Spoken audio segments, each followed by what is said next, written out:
But you don't need this draft to be. You don't need nobody in this draft to be a I savior. don't trust. I don't. The only one I trust defensively is Ariel Atkins and Angel. Who Beck, else on there can play defense? let me I tell you don't trust something. nobody else. That's just Beck, two players. listen, Brad. Listen for a second. Beck Allen is a good defender. Huh? Kamilla is a good defender. Nope. Ellen Webber can be a good Developing. defender. Eh. Kia Nurse is a good Are you defender. serious about Onion Rarity? I Her, said she can. I said her she can. slow-footed ass. I Come said on, she bro. can be a good defender. Lord have mercy. I said Kia Nurse is a good defender. They Mm, got good defenders on that team. mm, Now they got only two great ones, but they got mm, a lot of good ones, and that's all you need. mm. You just need to muddy the game up and keep the score low, and then let Angel and Ari Atkins on offense do their thing. I'm not making any prognostications until I see it. I'm not making no only prediction I can make is that Angel's going to be better, and I think Camilla's going to be better because she's going to have guards that are going to get her the ball. That's the Yeah, and Ariel Atkins has proven in the league in the past because she's been a defensive player of the year. That's the yeah. only thing. That's the only thing I can hang my hat on. But as far as overall success of the team, I'm like Missouri. It's got to show me. But as far as offensively, he don't even know really what he has yet until he goes through the motions in camp to really to formulate how they're gonna run that offense. I don't know what you think about it, Zoe, but being a new staff, and that's the reason why I asked that question earlier, Zoe, about what was the first meeting like when Marsh and that staff when they first got together to plan out their game plan and what kind of culture they want to build, what kind of philosophy they want to build, what is what? What kind of defense are we going to run? What kind of offense do we run? Are we going to run an offense that you've already designed? Are we going to design the offense around the players that we got? And basically, offensively, that's that's what I'm thinking. I'm thinking they don't have. It's good to have an offensive coordinator, but you don't know what kind of personnel you have to run that person's offense.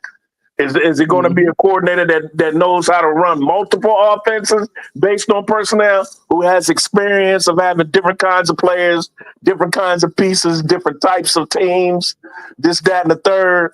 We don't know yet because this team really is new because Dana's gone, Kennedy's gone, Izzy is gone.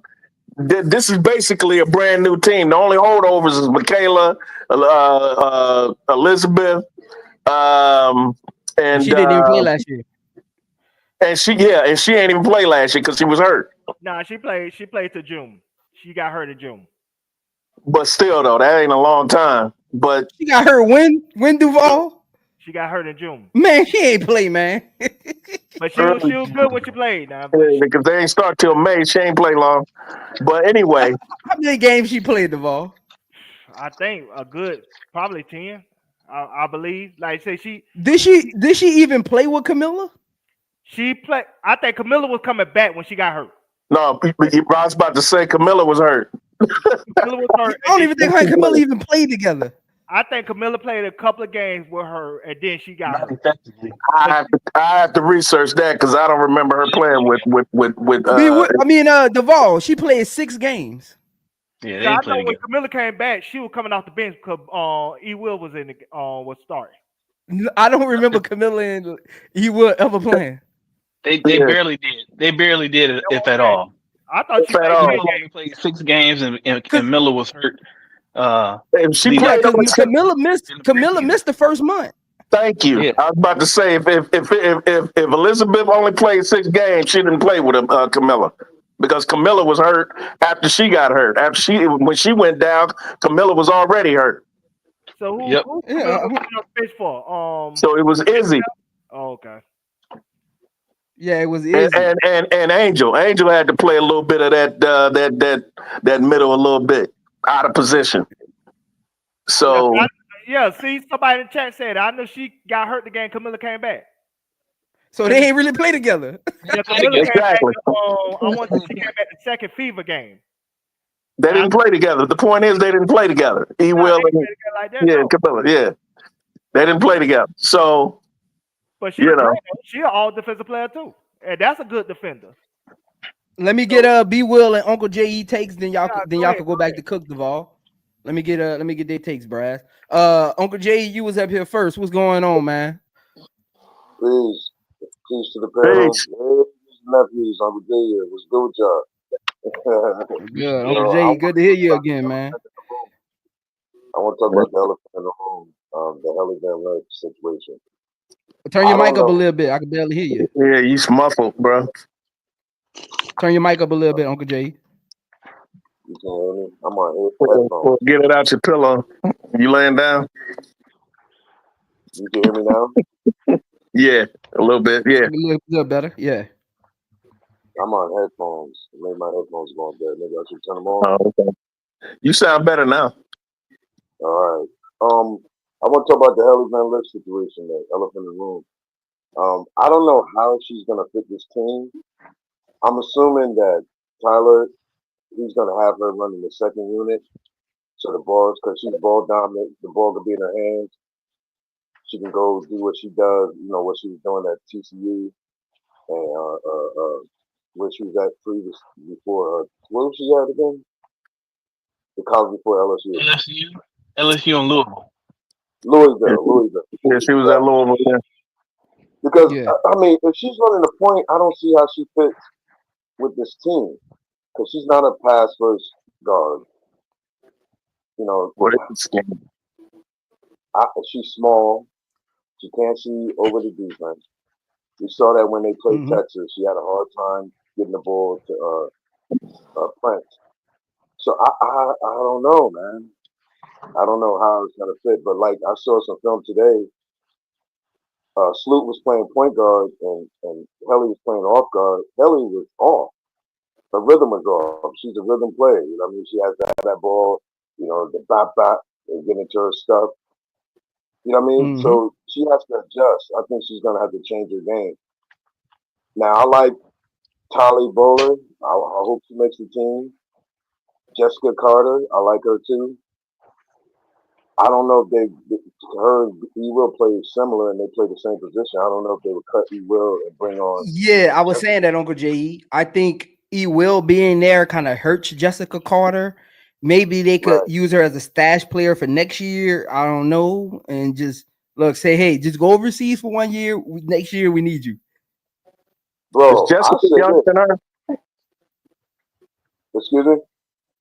Is Jessica younger than BWill? Yeah, she got drafted last year. She got cut. Yeah, she a second year player. Right. Now, I mean, BWill contract, BWill got an extension. I mean, her contract ain't that much. Right. But Zoe, we can buy out. If Jessica comes in like going ham, I could see them making a tough decision. Y'all still got to remember. My fault. I was gonna just say y'all still got to remember they still got Mariah Jefferson and Richard Belton they could cut if they need to make. Bro, we got money. We got money. We can buy them out. They got plenty of money. Yeah, they got plenty of money. The guaranteed contract. The guaranteed contract you have to pay out what is owed for that year, or the rest of the contract. Again, Unc, like I was telling people, you're not gonna cut Rachel Bannum and Mojo before training camp because now you gotta take some of that money and pay new camp invites because they do get paid to come to camp. So that wouldn't even make sense. You're literally hurting your own self by cutting them right now. If you want to bring in 2 or 3 other players, it literally makes no sense. You got the roster to bring in 2 or 3 other guards to see if they can take their spot. So you don't cut them right away. You see what training camp looks like. You will see how they work underneath Tyler Marsh's system, and then you make a decision on 2 players like that. Because I don't think people wanted to trade for them. Because if they could have, they would have been traded. Yeah, and I was going to say contract, you have to pay partial. You have to pay the partial amount. Because Mariah Jefferson's contract probably is the worst contract in WNBA. That contract. So she got $95,000 owed to her this year. I thought she had like 150. That's a high contract for her abilities. That is a high contract, almost $100K for that. Because Dejanay was only getting 70. Well, it's Wow. because it's scaled. Their contracts are scaled based on Yeah, seniority in the league. yeah, because Dejanay was still on her rookie deal. Yeah, so yeah, BWill right because Dejanay was still on her rookie deal. So on her rookie deal, she was getting 70. It was like actually 69. I think she got last year, close to 70. But Mojo was on her vet deal, which was close to 1K, Yo, can I say 100K. one more thing, So she getting like 95. Can I say one more thing, Alan? I Mm-hmm. look at it like this. In training camp, I want the best of the best. Whoever it beats out whoever, I think they should be on this team. I don't care if Yes. you're 10th draft Yeah. pick, your 11th, whatever, a bet. If you're not the best, cut them. That's where I land right there. I know that's right. I agree. On I J, agree, Uncle I'll say, JE. I'm I'll with say, you on that, Uncle JE. Look, we don't got time to be playing favorites. This is a new we look. I hope Jeff don't come in with these favorites. I hope Tyler Marsh don't come in with these favorites like he did with like Jeff did with Dana Evans. Like Jeff, stay out the way. Let Tyler Marsh and Renee put together the best roster. Yep. Mm-hmm. but I think y'all wishful thinking Uncle because JE. I'm hoping he do that, Uncle JE. I really hope he follows that plan. Me I I think too. y'all swear, because he come out there with Mojo and Rachel. I'm gonna be a little upset. I swear, because ain't no way in the world they better than some of these girls. Ain't no way. You make me believe that. I think y'all wishful thinking on some of these cuts because he has a vision of how he want this team constructed. So somebody like a Maddie Westbell gonna be on this team because I think the vision for her is to be that stretch forward to give either Angel a rest or to put Angel at the 5 if they want to run a certain lineup. So it's a vision I of think how the they rookies will construct. make it. Yeah, I don't think say the it's a rookies vision. will. I think the rookies will make it. Yeah, I think Mariah Jefferson and Rachel Bell are the two spots that's open. They might not be Yeah, open today, but and E will, E will got to show up. I don't know Look, about you got that. to show up. I don't He know will about that. out Nah, there you got to too. show up. Yeah, Nah, I you don't got know to about show up. them. durability. She has durability concerns too. So Nah, you I got to don't know show She's up, about just them. brother. coming back Especially from if they the got ACL sisters too. overseas. I think they'll hold on to Ewu at least for this year. They're gonna really try to get the 2026 when everybody gonna be a free do agent they next year. trust her to stay healthy though? But they don't need her to give heavy minutes. They just need her to give She above didn't have the every minutes last year. Not really like that. Shoot. She did. I mean, yeah, but she was a starter. But yeah, but I'm just saying, That's because hell, Miller was out. they were barely into the damn season. She got hurt. But because Miller was out. I know. So we don't know how because Miller, I believe Miller got hurt in training camp or early in Yeah, she preseason. got I think preseason number 2. I yeah know preseason. Yes, yep, because she So hurt her shoulder. But yep. like I Good said, this ball. year, the way the team is constructed, they constructed with a vision. And so they gonna mold this team based on the vision that they have. So there's gonna be certain players that they're gonna keep based on the role that they envision them playing throughout the season. That's why I think he will gonna be safe. The people that I think not gonna be safe is Rachel, Mariah Jefferson, and that's about it. Then the only two I can say DeVoe. for a fact they ain't gonna be safe. But well, DeVoe, ain't nobody. why How would many I go players they that got route? on their roster right now? But Go ahead, DeVoe, why Uncle would I go J. that route when I could get Jessica that does the same thing as he will. I sign her on a rookie contract. I have her for the next 4 years. That's gonna be a hard one, Uncle J. And what you saying, BWill, my brother? I'm I was sorry. just saying. First of all, man, I feel like I ain't heard y'all in a long time. I've been a Yeah, little I bit know. ghost, I know it's and been it's a not been while. a whole lot of news. But for me, like right now, how many people they got on there signed to either on contract or rookie? I mean, I training think camp coming 18, right? So they got 18, 19? 18 or 19, right? How many Yeah, roster spots? 20 players in 12. camp. Well, 20 players on the team. Okay, Yeah, Yeah, there's 20 and players going in the camp. It's yeah, 20 players going in the camp but 12 and spots. they for got 12 12 roster spots. spots, Right. right? So how many of y'all think they gonna come to train to the preseason with? I don't know. Oh, you mean after training camp ends? I Yeah, mean, and they start playing preseason games? yeah, Ooh, I don't know. Probably about they probably go in with like 15, That's why I Yeah. think 15. 16. 15. right. They gotta cut to 15. I think so that you can actually give people playing time, so you can make some decisions. But they Yeah. already They got got 10 locks though. That's the thing. They got 10 locks. They got what? 10 locks in my opinion. 10 locks. Yeah, 10 well. locks on the team. My I think my the only whole point. people open is like Mariah Jefferson and Rachel Bell. I don't see nobody else getting cut. Well, I see it like this. It's a whole lot that nobody knows right now, right? So Mhm. we projecting things. Even I specifically wanted to talk about Uncle J.E.'s concern about Haley Van Lith. We projecting a whole lot of things, but right now they real heavy, and so we really can't even talk until training camp is up and we see who they keep after training camp, because that could look very different than any of us think right now. So once training camp ends and they start their first preseason game, that's when we can start seeing what's going to be what, because brought up the whole Haley Van Lith situation and how she gonna fit running that second team. Well, who was that second squad? Who's the first squad? Who do we see starting? It's kind of hard to tell because of what the moves that they made in free agency, right? The I, the the common wisdom might be, your Angel and your Miller gonna be a lock, right? Your Sloot is pretty much a lock, and Ariel I Atkins a don't lot. see. She's Yeah, an all-star, I don't all-pro see how. player. Yeah, I don't see how Ariel Atkins is not a lock. What we don't know is who's gonna be starting at the wing. I think Beck Allen. I think she's a great shooter and she's a good defender. I think she's gonna be that starting three. And I think they're gonna have Unwavering come off the bench for her. Bro, Tyler, I Tyler, I bet you you're start. wrong on that. Nah, I I bet think I I think bet I think Beck Allen gonna get it. I think I Beck bet Allen you gonna get that spot. I bet you're Yo, wrong about that. I don't know But about that. I that's think okay. Beck Allen, I know Ellen Wave and Tyler they have a relationship, but I think Beck Allen gonna get that spot. I think Beck Allen is the better player. Duvall, did you see film on Tolly, Tolly, Baller? Who that?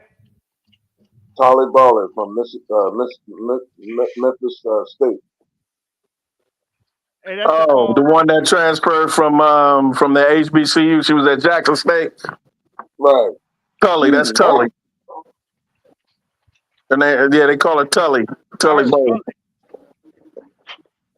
what about Well, look, She can take Michaela's She, spot, bro. she's gonna be hard to cut. Ah, we'll see. We'll see. But that's the thing. That's my whole point. Her We don't know. athletic. They're gonna look at that athleticism that I'm sure they already have. They're gonna look at that athletic. Now they want to see how she plays in the mix. And if she Right. shows great promise, they're gonna have a hard time cutting her. BWill. I'm telling you, that girl is athletic as hell, Bro, she played like Kalabi, whatever. and she's Kababi. smart. She played like Kababi. now A let little me ask bit. y'all this thing. If y'all say that, could they put somebody on the trade block? Can Alvin Webe be on the trade block? Can E Will be on the trade block? Kelly could get cut too. Mm-hmm. I don't think I ain't think that deep. I didn't think that deep. All I know is I saw Tully Bowler on her film, like Zoe mentioned her earlier. I watched the film. Matter of fact, I watched her film the night of the draft or the day of the draft, and then I watched a couple more clips after that because they kept talking about her. I'm not saying she's going to make it, but I'm just saying you better beat her out. Don't go. They better not go in there and take her lightly. That's all I'm saying. If you take her lightly, she's going to take your spot. Trust me. Hey, Better Brand. You better Hey, beat Brand. her out. Hey, Brand. Yo. What position does she play? What's her stats? Like, how tall is she? What position does she play? I'm not. I didn't look at her measurables. She looked like 5'10" ish, 5'11" ish, something like that. She might maybe 6'. I don't know. and that's the one that hurt her knee. Nah. Nah, she ain't hurt. No, that's Kalabali. Or no, that's Kalabali, the one from where she go to Ole Miss or something. Where she go? Texas A&M. Texas A&M. I think she's the one that hurt her knee. Yeah, cause I like her. She's a slasher and a great defender. Yeah. She's athletic too. It's just interesting. They might put her on the shelf. They might put her on, keep It's a her, reserve. yeah, keep her right, keep her rights, but keep her off, like a red shirt or gray shirt per se. You do in college, but I'm talking about the sister that went to Memphis, but she went to a HBCU. She was at Jackson State, and I saw her coach. I saw her coach talk about her. She ain't no joke, man. And she I'm told just saying. She told defense first. Huh? She said her coach told her defense first. So she's defensive minded. She could give you some of those things Cavalli could give you, but she's not as intense as Cavalli. Cavalli is doggish. She's doggish, but yeah. Yeah, she's not as long either. Kalabali is long. She's not as long as Kalabali, and she may not be quite as athletic, even though they're very close. It's not really a difference, really. But Kalabali just got the Tilly Baller. She's 6'1" guard. Oh, she's 6'1". Tilly taller than Cavalli. Tilly Baller. She is. Yeah, I know. But nah, he was saying Duval was saying how good she is as far as defense. Is she the one that hurt her knee? And we said, yeah, she hurt her knee. What I was saying, because you mentioned her earlier, so I watched her film the day of the draft. And I saw her coach being interviewed by somebody from, I think it was either Bleacher or CBS, somebody like that. And she was talking about how much of a leader she was, and she led her team to the SWAC title when she was at Jackson State. And of course, you mentioned her earlier because you said you watched her film, and you would mention that you like what you saw. I do too. When I saw on film, I was just saying to them, they better not go into camp underestimating her because she might beat out one of them spots. So don't go in there messing around. Yeah, let me say this. Tilly, I'm telling y'all ever find that? Y'all ever notice every other year you got that diamond in the rough that come out of nowhere from a no-name school or a lower ranked school? Yes. And they become somebody. I'm not saying she can become a Hall of Famer, but her abilities to play basketball, her intangibles, she can come out of nowhere and be special. Who you gonna cut? I watched her film. I watched her foot placement. I watched the way she moves on defense. She's very smart. She's actually a leader on defense. She's vocal. I watched her film. I'm actually interested to see what she does in training camp. Who you gonna cut? Whoever don't measure up. It could be any of them. Look, this is how much I think the upside for Tilly is. I think Tilly's upside is so great. I would cut Michaela. Nah, man. Bro, I said that, Zoe. I said that cut Michaela. Nah, you don't cut Michaela. I'm telling you, she got value. She got value. You trade that. You could at least get a second. Who got value? Man, nobody gonna trade for no Michaela. Who you think got value? Man, you get a second. If you got 2 seconds for David Evans, man, you're not getting that from Michaela, man. Get out of here. No, Michaela. I don't know who y'all think Michaela is. Oh my God! You think she was Jewel Lloyd or something? The way y'all talk about her. Bro, Michaela been passed around. You forget she used to play for the Liberty, for Mercury. They sent her, passed her around. It's something they didn't see. I saw Michaela. I see Michaela getting cooked against the better. No, I see her get cooked too many times. No, you don't just. Ain't all that. You get paid for that. Ain't all that. You get a pick for that. This film out today, Tilly gave Michaela the business. That's a fact. Today. Who did? Tilly Bowler. She gave Michaela the business. Today. Yeah. I'm gonna cut that. Michaela, all right, she cool, but she ain't all that. She ain't better than. I agree with Zoe. She looks like she a way better athlete than Onion Werde. Bowler, Tilly Bowler. But I think you could get something for on Webe. You could get a second round pick. You could get something for. You get something for. So that's why like somebody like Mariah Jefferson. Yeah, you get something for the ball. You get some Tide detergent and some cleaning gloves. Hey, that better than nothing. That better than nothing. That better than nothing. Cause somebody like Rod Jefferson, cause somebody like Rod Jefferson, you can't even Hey, get Joe, food like stamp the card for price her. is right. Like the price is right. You get a 3-year supply of Comet Hey, along look. with Hey, look. Look. some Dawn dishwashing liquid. Hey, Devon, do what you can do for Michaela. Now, if you really try hard to get rid of Michaela, I'm gonna be honest. This is what you could get for.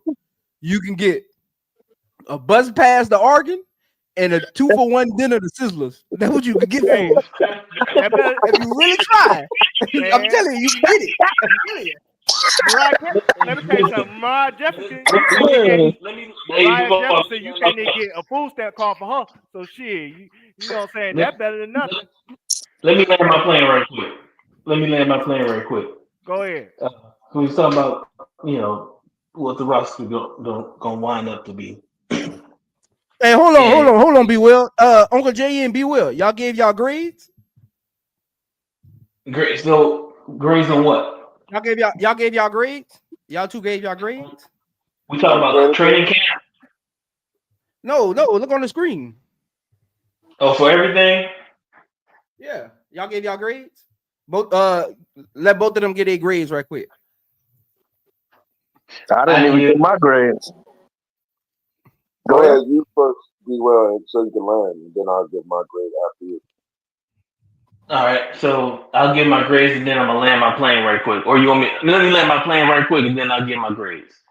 That way we can stay on topic from there. Landing my plane. All I'm saying is, based on the current roster and the people that are invited to training camp, we know all 18 or whatever ain't going to the preseason. And once they come out of the preseason, they only got 12 spots. And once they start the season, those 12 spots, based on even the best projection of the players that could possibly be on the final roster, ain't no way Tyler Marsh running 5 in, 5 out, and then subbing 2 in, right? So it's gonna be probably 3 to 4 players that's at the back of the bench, just on the practice squad, pretty much. So before we start making, deep projections, it's a lot that needs to be found out first. We don't know how any of these pieces are going to fit together. We probably won't know until, middle of the first half of the season, So, but anyway, to give my grades, I agree with the coaching. I would say it's probably a B minus. Might be more like a C plus. Just kind of depends on. We'll know when we get there, but I think they made some, in particular their assistant coaches. I think they made some good moves with how it looks like their assistant coaches are going to match the pieces that they have as players. Franchise players, I give A. Core. Don't know what that core actually is going to be, but circling around Angel and Kamilla, who are probably going to be top 3 front courts in the league this year. I would probably give their core B minus.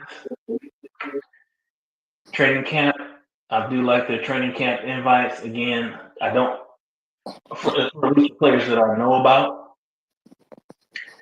We'll just have to see how it plays out. And then in terms of the rookies, I think whatever we all talk about, it should be the best players that fit the team, that actually make the squad. You might as well forget Haley Van Lith or Maddie Westfield not making the team. I don't know if Asia Siska is going to actually come over. I don't know if y'all heard any updates on that.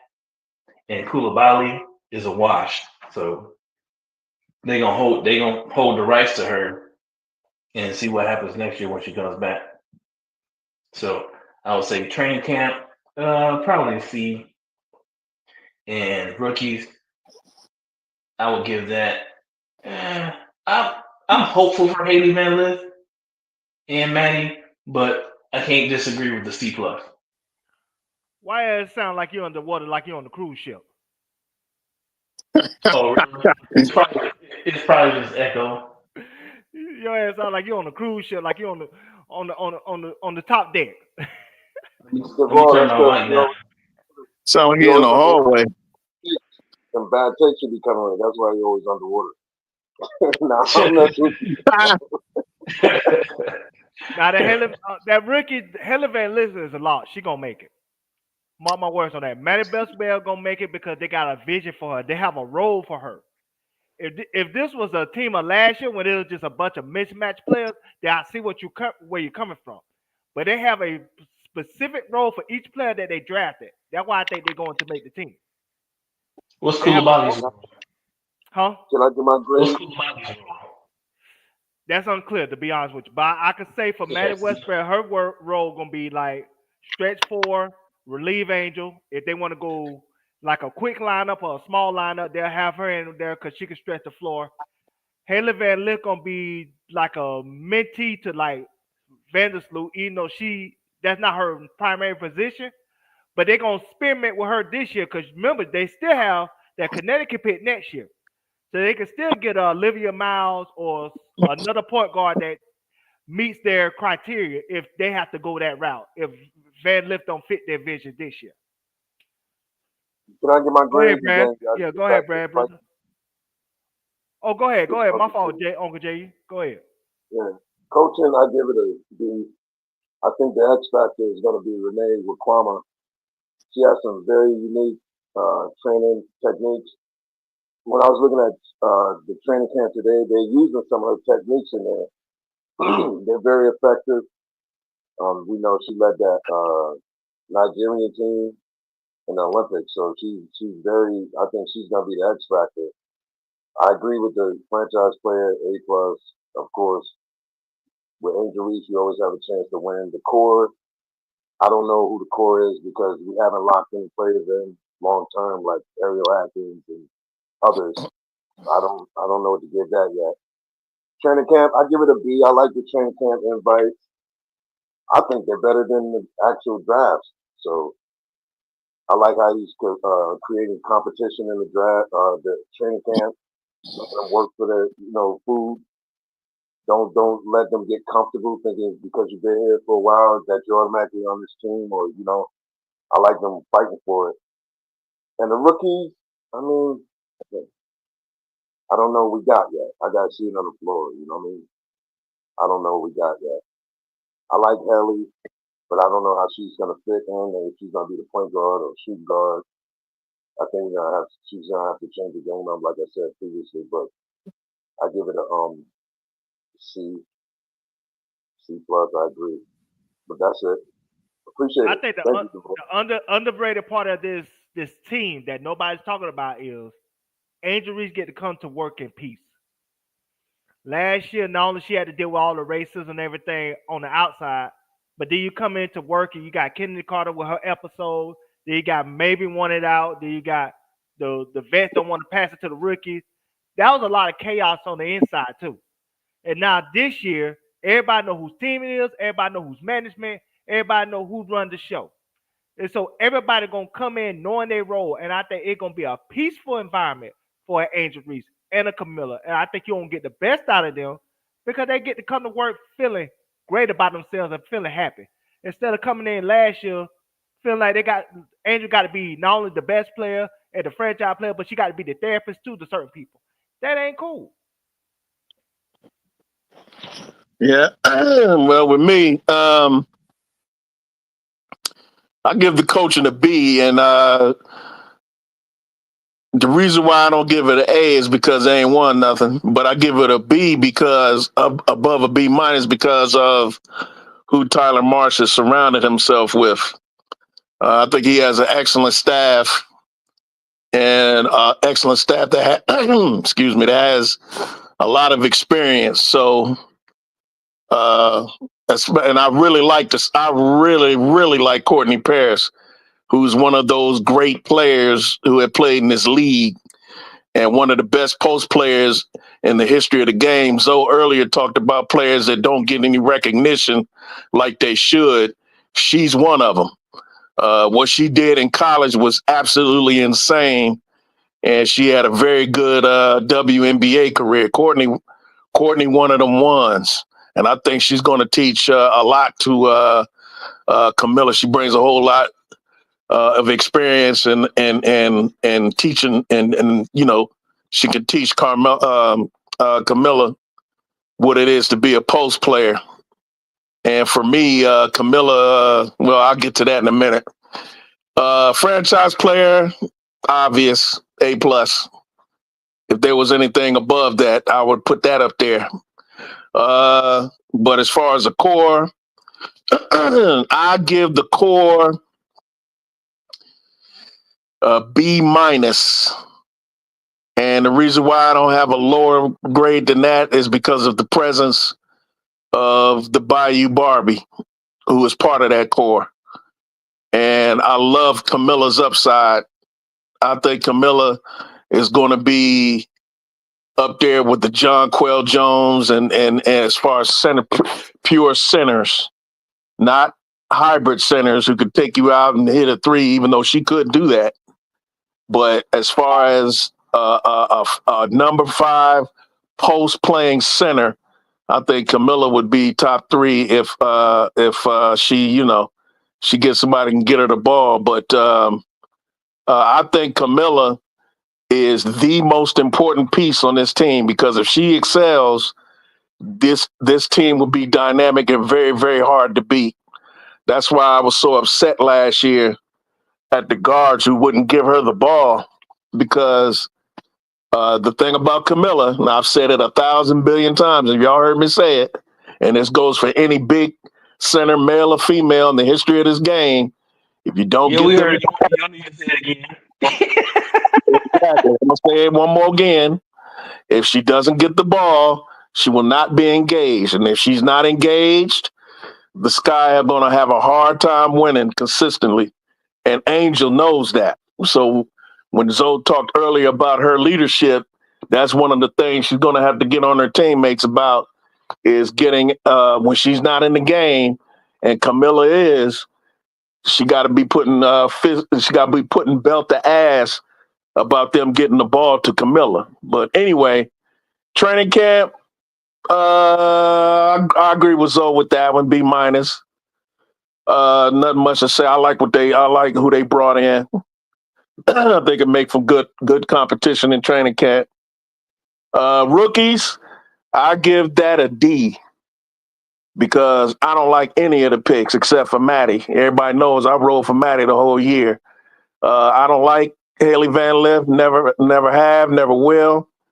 I've accepted that they put her on the team. I hope she does well, obviously, but I still have PTSD from that game against Iowa when Caitlin Clark roasted her ass like a Hawaiian pig at a luau. So I really don't like that pick. The other girls, one of them's injured. The other one might not come from Europe. I like Kalabali's okay, but she's, like I said, she's injured.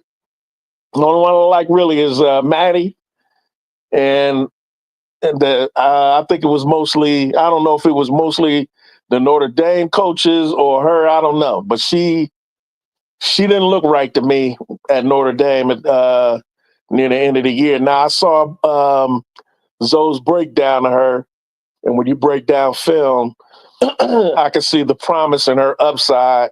So I like that pick, but the rest of them, I ain't like. I wanted Sundell.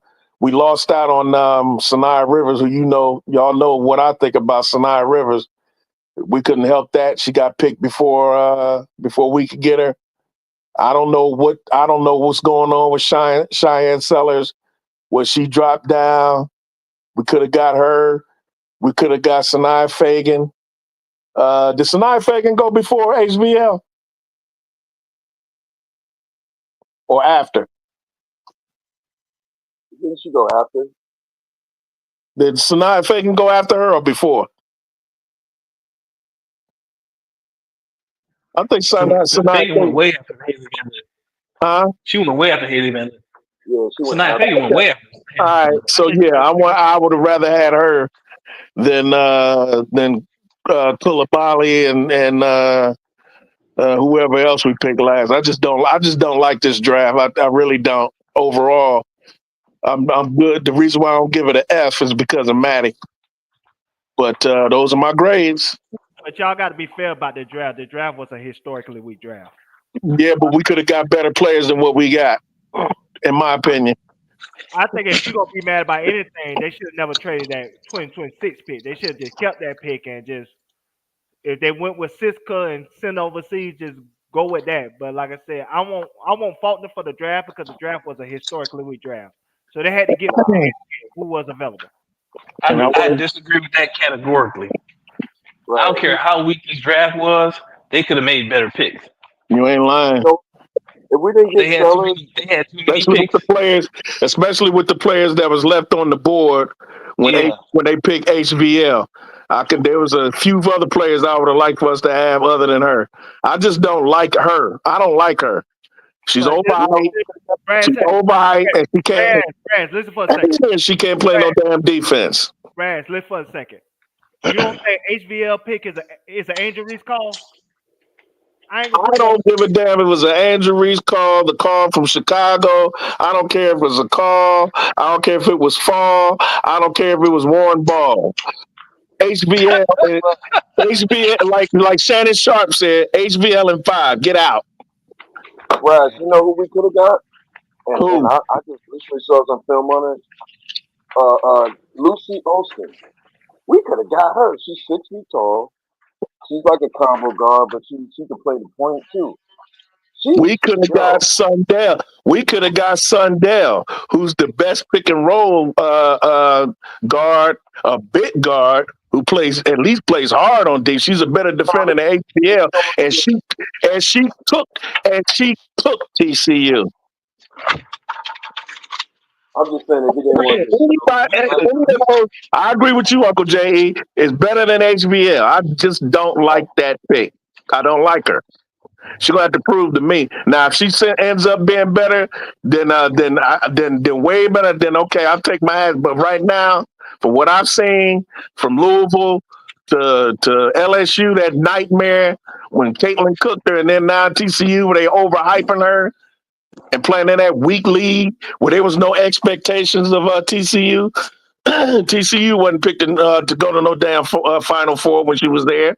They were picked to be all right, but not no Final Four. There wasn't no expectations like they do at LSU and Louisville or any other the teams that are historically powerhouses like South Carolina. No, this is what I don't get about. I don't know if y'all heard my little tangent about HVL earlier. I don't understand what this mental tour she's on. I don't understand it. You just didn't play good. Facts. Like, am I missing something? Like, you just didn't play good. Like, you just got cooked. You got cooked by Caitlin Clark. Okay, whatever. Same thing happened with Raven Johnson. She came back the next year, played better. You don't see her on this tour. Redemption. I don't understand what this. I'm confused, man. I'm confused. So again, what y'all not realize is she's setting a precedent. She's setting a precedent that if you come back the next year after playing bad, you get a redemption tour. Like, what are we doing? On a team that had no expectations. I'm confused. I'm confused, man. I'm confused. She on this redemption tour, like they went to the championship game or something. I'm confused, man. Exactly. Or that she was on a team that was expected to go to the championship. They weren't expected to go to no championship.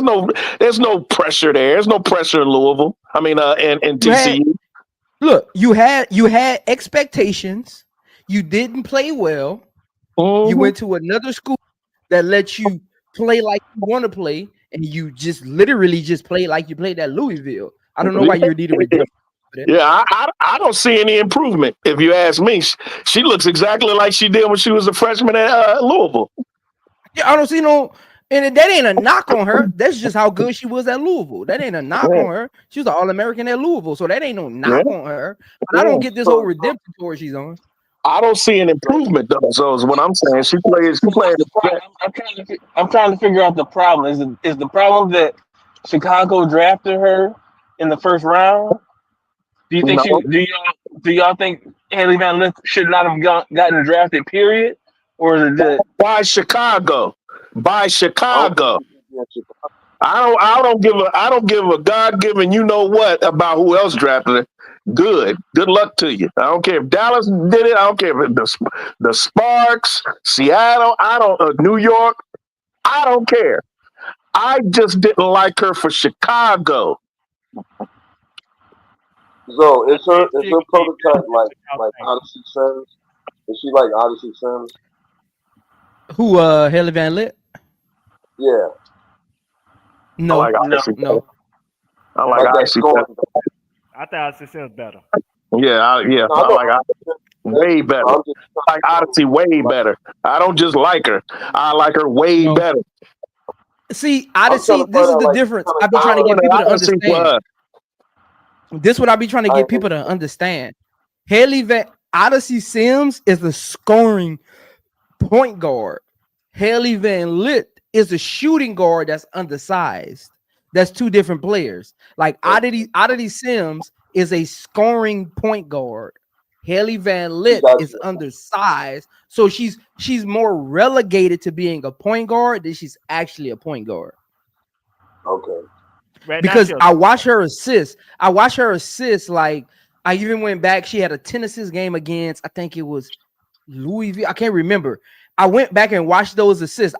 I went back and watched two of her when I was doing her breakdown. I went back and watched her 3 most high assist games last year. She had a 10 assist game, a 7 assist game, and I think 2 7 assist games. The other games was like 4 assists, 5 assists, 6 assists. But she had a 10 assist game and 2 7 assist games. I went back and watched those games because I can get an idea of like her facilitation for my breakdown video. Her assists don't come in the flow of the offense. I think that's where people are going to get mad at. They look at her assist number and think they come in the flow of the offense. They don't. People don't know this, but Lindsay Allen did average 5 assists last year. Did her assists? Do you think her assists came in the flow of the offense? No. Actually, so they're going to be mad. They're going to be mad at Haley Van Lith the same way they was mad at Lindsay Allen. Their assists don't come in the flow of the offense. They come in situations where she's over dribbling, she gets in trouble, she gets in the double teams, and she kicks it out, or she gets it to a big last minute and they lay it in. Her assists aren't offensive game changing assists. They're not like running the offense to kind of assist. They're very, very weird. That's why I said I don't think Tyler Marsh's identity for Haley Van Lith is point guard. I think Haley Van Lith is going to be the scorer on the second unit. I think they looked at Haley Van Lith and said she has a connection with Angel Reese, comfortability, right? And she can actually score. If Haley Van Lith was 6 feet, Haley Van Lith would have probably went top 3. If she was, that's how much I think her scoring ability can help. If she was 6'3", she would have probably went top 3 because she does have her spots on the floor and she's consistent at her spot. At her spots. The challenge for her is she's so short, bigger defenders knock her out of her rhythm and her spots. That's when TCU lost last year. When she would get guarded by bigger perimeter players that wouldn't let her get to her spots because she likes to do the 1-2 dribble pull up at the elbow. She likes to do the step back 3 from the left wing, and she likes to do the dribble drive hesitation from the right side. They didn't let her get to those 3 moves. That's when she struggles. That's why she struggled at LSU, because at LSU system, that's 3 spots on the court that are already occupied. She had Angel Reese working high and low. She had Flaw J on the wing with Michaela, and she couldn't get to her step back dribble ISO. So that's why she struggled there. So I think Tyler Marsh is saying, okay, I can create a system where Haley Van Lith can flourish off the bench. I think Tyler Marsh is still on the lookout for his point guard. I don't think she's going to be the point guard. Again, he has Connecticut top pick next year that's projected to be top 3, perhaps top 2. depending on what the ping balls land as far as like combining 2 years of records. So he can still go and get his point guard next year. That ain't out the realm. Or he can go into free agency at 2026 and get his point guard. I think Haley Van Lit's game style is fit. When I was doing like my film study on her, watching games, her game style is fit. Literally, Haley Van Lit, if she put her mind to it, I'm telling y'all, Haley Van Lit could be 6th woman of the year 2 times over. If she put her mind to it. If she says, I'm going to be the 6th woman off the bench and be the best in the league, she could literally be 6th woman of the year 2 times over just because of how she actually scores. And she has that off-court social media presence kind of thing that's going to help build up the fanfare for it. So if she really just said, and Tyler Marsh and her needs to sit down and figure out what her role actually looks like, coming off the bench like the microwave scorer. So I can see her flourishing in that role. I think she got the same problem as Bronny James. Like he's a undersized 2 guard, so they're trying to make him a point guard, but he never plays like a point guard. Man, don't you dare compare my homegirl to no Bronny James. Nigga, what you smoking? What's going on, Showtime? What's going on, man? Hey, man, we got 84 people in here, man. Hit the like button, man. I know that voice. What up, show? I just came at the wrong time on the show. That nigga said Bronny James. No, I said they being undersized, bro. You know what the hell I said. You heard me, bro. Yeah, I don't understand nothing you saying, bro. You talking about some Bronny James? Come on, bro. Don't try me like that. You hear what I was saying. Man, I was saying, HVL got skills, bro. I'm not saying playing style. I'm saying Bronny James is a 2 guard, but because he's so short, they try to put him as a point guard. That's what look here, bro. Look here, dog. Jalen Brunson undersized. Man, he undersized too, bro. You gotta play big, man. That's all it's all about. Yeah, you gotta play big. HVL got elite speed with her, and I think y'all really sleeping on the fact that Angel Reese gonna be bringing the ball up a whole lot. See, that's what I want to happen. I want her to get that rebound and push the ball like she used to do. I don't care what Angel does. She's but again, I got a mess for all you haters out there. Stop talking broke talk. You know what I do on the NBA side? I put my money up. Put your Dougies up. Y'all believe Chicago ain't gonna make the playoff. Angel Reese ain't gonna make the all defense team and all this other stuff. Put your money up. I ain't finna argue with folks. That's my message to either one of y'all. If you talking, you ain't put no money up. That's you on some broke shit. I ain't with the broke shit. I put my money on. Chicago gonna make the playoff, and I put my money on. However you want to put it on, you can put it on. They gonna make the playoff. They been quit playing with Barbie. I see us running they're two gonna make different playoffs. They're gonna be a top defensive team. I believe. They been quit playing with Barbie. They been quit playing with Barbie. She gonna be on a mission this year. Don't play with Barbie. They got the pieces. Don't play with Barbie. They got the pieces. Again, their scoring is going to be dependent on his system, but defensively, they have the pieces to be in any game. Defensively, they have the pieces to be in any game. This is where it's Tyler. I think this season is going to be on how well Tyler Marsh can coach. Because they have the defensive pieces to be in any game. Look, man, they gonna look. Okay, I want you to think about it. How many games they won last year? 13. 13 games, bro. Okay. They will, and most of them, and half of them games, Angel Reese was hurt. Kennedy Carter was sick, supposedly, and Mabry got traded. Yeah.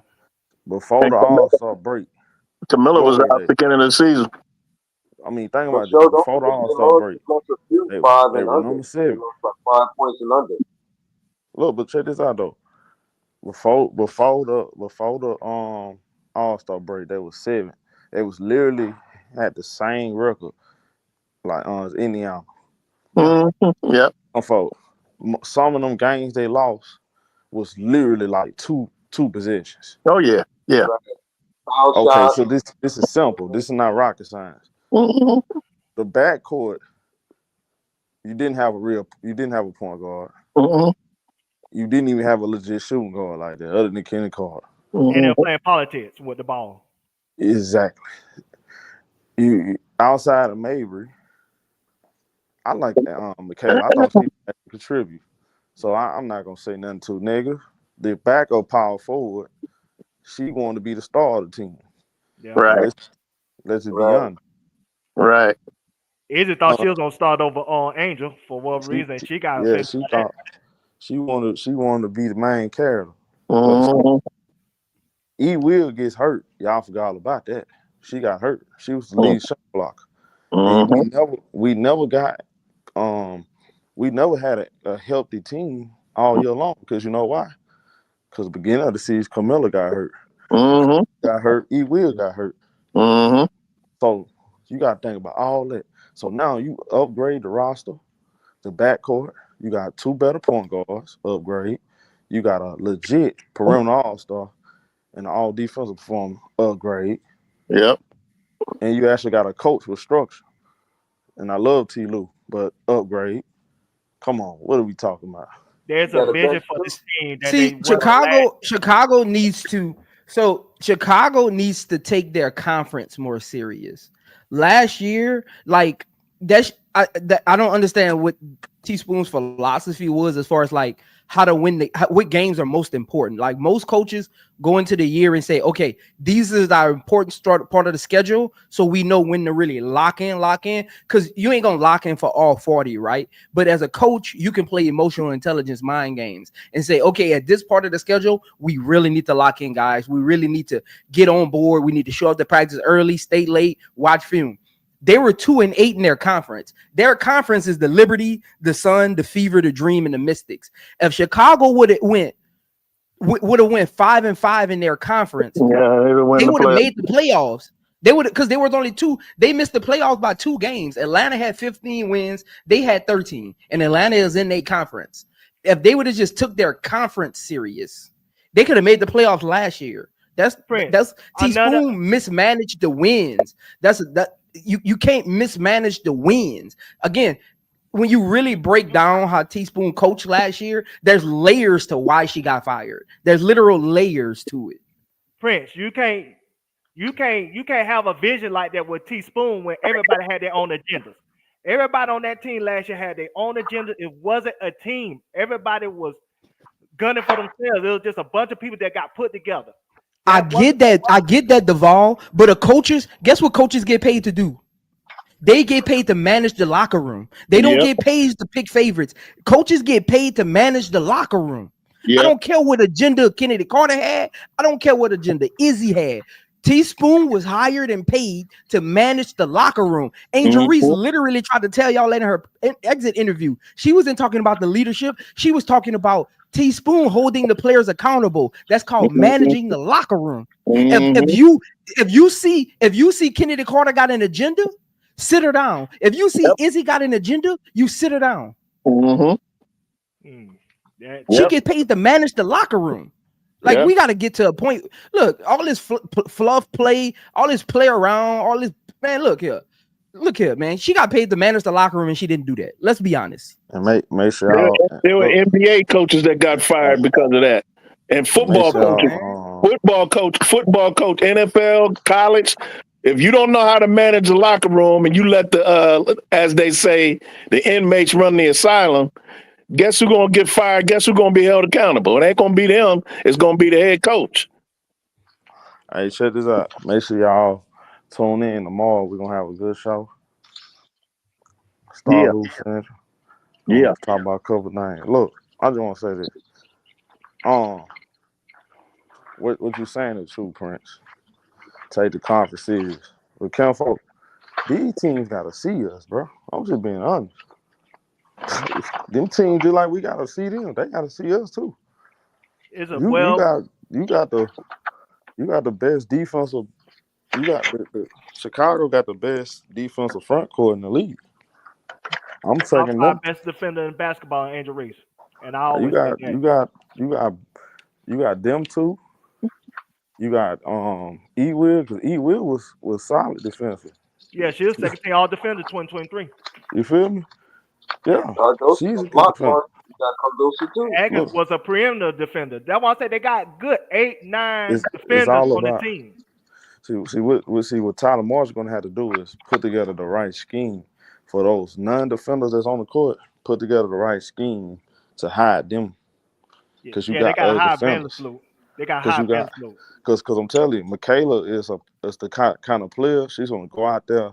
She's going to work. She's going to make you work. She's not a lockdown defender, but I saw games where she was playing hard on defense. She's not a liability by no stretch of imagination. But sure, they want to cut Michaela. Let Prince tell it. They Hell want yeah, to I cut. want to cut Michaela. Nah, I ain't cutting no Uncle Jimmy Michaela. said it too. Cut her. Well, everybody got their What it own. look like. Look, Yeah, look, Everybody got look, their own look, preference. I got a game plan. Look, show. I got a game plan for Chicago Sky, and Michaela's play style isn't part of it. She has too many lapses on defense. She isn't consistent on offense. Look, Michaela. Look. When you're building a team, Michaela's like stature in the league. Her paycheck will be too high for her production. Her contract, if Michaela doesn't create consistency, her contract will become too high for her production that she would bring because of her stature in the league. She like her winning rookie of the But I year, and it's disagree. very hard to explain what I'm saying. Her winning I rookie of the year puts her at a certain level, but she isn't consistent enough to honor the level she came in the league as a top pick, winning rookie of the year. Again, that's why every team keeps trying to take a flyer and a chance on her, because every team is hoping to unlock her. Well, look, Like everybody's I looking to disagree. unlock her. Well, hold on, hear me out though, bro. On account folk, I disagree for the defensive part. She have a lot of lapses. Of course, you're gonna have a lot of lapses when only two of your teammates on the court play defense. Number one, number two, they didn't really have a real system. I mean, these players wasn't together, bro. I mean, I think we missing that point. This wasn't a team last year that was gelling together like that. They No. wasn't together like that, bro. You got more length on this team now. I think other than the Vanna Sloop, Heather Van Lee, everybody else taller, got more length. By them putting Ariel Atkins and Angel Reese Kamilla on the side of her, I think that's gonna help her be Hey, a show. better team defender. I said You know Beck what I'm Allen saying? gonna start at the 3. Who? Beck Allen. Van Gallen. Beck Allen going to start at the Oh, you 3. said Beck. I think Kia Nurse will Rebecca. start. I'm talking about Rebecca. I think Kia Nurse will start before both of them. Yeah, Actually, yeah. I like Beck Allen better. Beck Allen is a better defender and shooter. nah, I like Kia Nurse better. I'm telling Yeah, you, I don't I that like like Kia Kia Nurse. Nurse better. Yeah, I don't like you can't look at last Rebecca year's Kia Allen Nurse. 3, you're I'm not telling you, winning. Kia Nurse. I'm telling y'all, I like Kia Nurse and the start lineup. I just look the way I think she's she can space the floor. I don't know. As far as defense, Becca Allen, she got length. Footwork is not all that great, but again, certain players play better with certain personnel. That actually play defense. It helps them to play better defense. So we'll see what kind of system Tyler Morris runs. If he put together the right system, I'm telling you, Angel Reese's ability to switch, y'all go look. If you ever watch the Golden State Warriors, Draymond Green, because his ability to switch and guard every 5 position, that covers up like Buddy Hield and Brzezinski bad defense. That's Angel Reese. She covers up a lot of holes for every team that she's on. Yeah, she's Deion Sanders defense. That's all I've been calling. Right. She's like a glove. She covers up a whole lot of mistakes. So yeah, y'all gonna see. Like I can't wait till the season, bro. Like seriously, I And you can't wait. got your girl Atkins, who is also a great defender. So you got two Exactly. I'm elite telling you, defenders. You got two good defenders, and your only bad defender is gonna be Vandersloot. You got to hire her just like they it's all hired Caitlin Clark exactly. on the Fever. And You then got like I two said, elite defenders. and then on your bench you bro. got a good defender in BWill. You got a good defender in Nurse. If she coming off the bench, you got a capable defender of on the Weve. Like I said, you got a good 8-9 defenders. This going to be a defensive team. It's going to be like the Connecticut Suns of last year. You're Yeah, gonna have man. a great I'm defensive telling you. team. it's all gonna depend on. And Prince is telling y'all the truth. If Marsh can bring in the right system, what I like about Marsh, he's been around the NBA and WNBA. Yeah. He's been around the 2021 championship team. He's kind of started up close. He's been around the Indiana Pacers. He's been on the Las Vegas Aces. He did G League too. So there's a lot of things he learned with those teams he's going to bring to Chicago. And the coaching staff he has, look, they got some women. I on like this that coaching staff. They got defensive what's the name I'm looking for? They got some coaches that knows defense. You know what I'm saying? Yeah, but the problem is they don't have an offensive coordinator. Who the offensive coordinator on that coaching It could staff? be Tyler Marsh. I mean, we'll see. Tyler Marsh. I don't know why you keep saying that, DeVal. Tyler Marsh is the offensive coordinator. What you talking about? I don't Yeah. know. I don't What know. you talking about? That's a We never- done Coach, deal. that coach on Nigeria. Oh my God, she She knows is defensive basketball. coordinator too. She knows basketball, y'all. She know basketball. Period. She could do both. I'm telling y'all, bro. Both sit ends back. of Man, the court. you just need people that know. You just need people that know basketball. Everything else kind of Basketball. like fits into it. Yeah, I'm telling you. Like once your coaching staff gets together, they say, okay, what we want our team identity to look like with the players we have, who's our franchise player, how do we want the players to complement them, and that's how you come up with your play style. Because Tyler Marsh can come in and say, I want to run a motion offense, but if your franchise player and the players around them aren't suitable for that offense, he got to be able to adjust and change it up and figure out ways to improve the team performance over time. So the flyer is still out on Tyler Marsh. I get he's a developmental coach. I've been around a lot of them. I've seen it. Showtime, you notice in the NFL, how many times you get a great defensive mind, they just not a head coach. And that's okay. That's no knock to them. Some offensive coordinators that are considered quarterback gurus on Super Bowl winning teams, they get head coaching jobs. Because when you're a head coach, you got to manage so many different parts, so many different moving parts. You got to manage grown men, other coaches, the system, responsibilities, adjust within the game. When people are having down games, figuring out play style, you got to do so much. It's different than just helping develop a player or unlocking a player's offense. So for me, Tyler Marsh's offense is still up for me. With first year head coaches, I need to see you in games when it's close and it's 10 seconds left and you got 12 players looking at you saying, Coach, what do we do? That's when I'm going to give I haven't gave no analysis on Tyler Marsh yet because I need to see it. I like the staff he built. I give him a B- for the staff he built. So I just need to see it play out. So that's why I understand why y'all keep saying Tyler Marsh is the offensive coordinator when we don't know what type of offensive mind that he has. We don't know what he's going to do. That's why I asked that question earlier, Zoe, about the coaching staff. That's the most important part of this team is the coaching staff because they're going to set the tone. They set the culture. They establish what they want to do. The foundation of what they want to do, what style they want to play, what they want to be, what's their identity.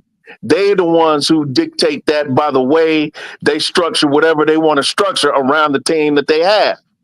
And the talent that they have. That's the reason why I asked that question. That's the reason why I agree with I gave it a B because of because I like the staff that Tyler Marsh has around him.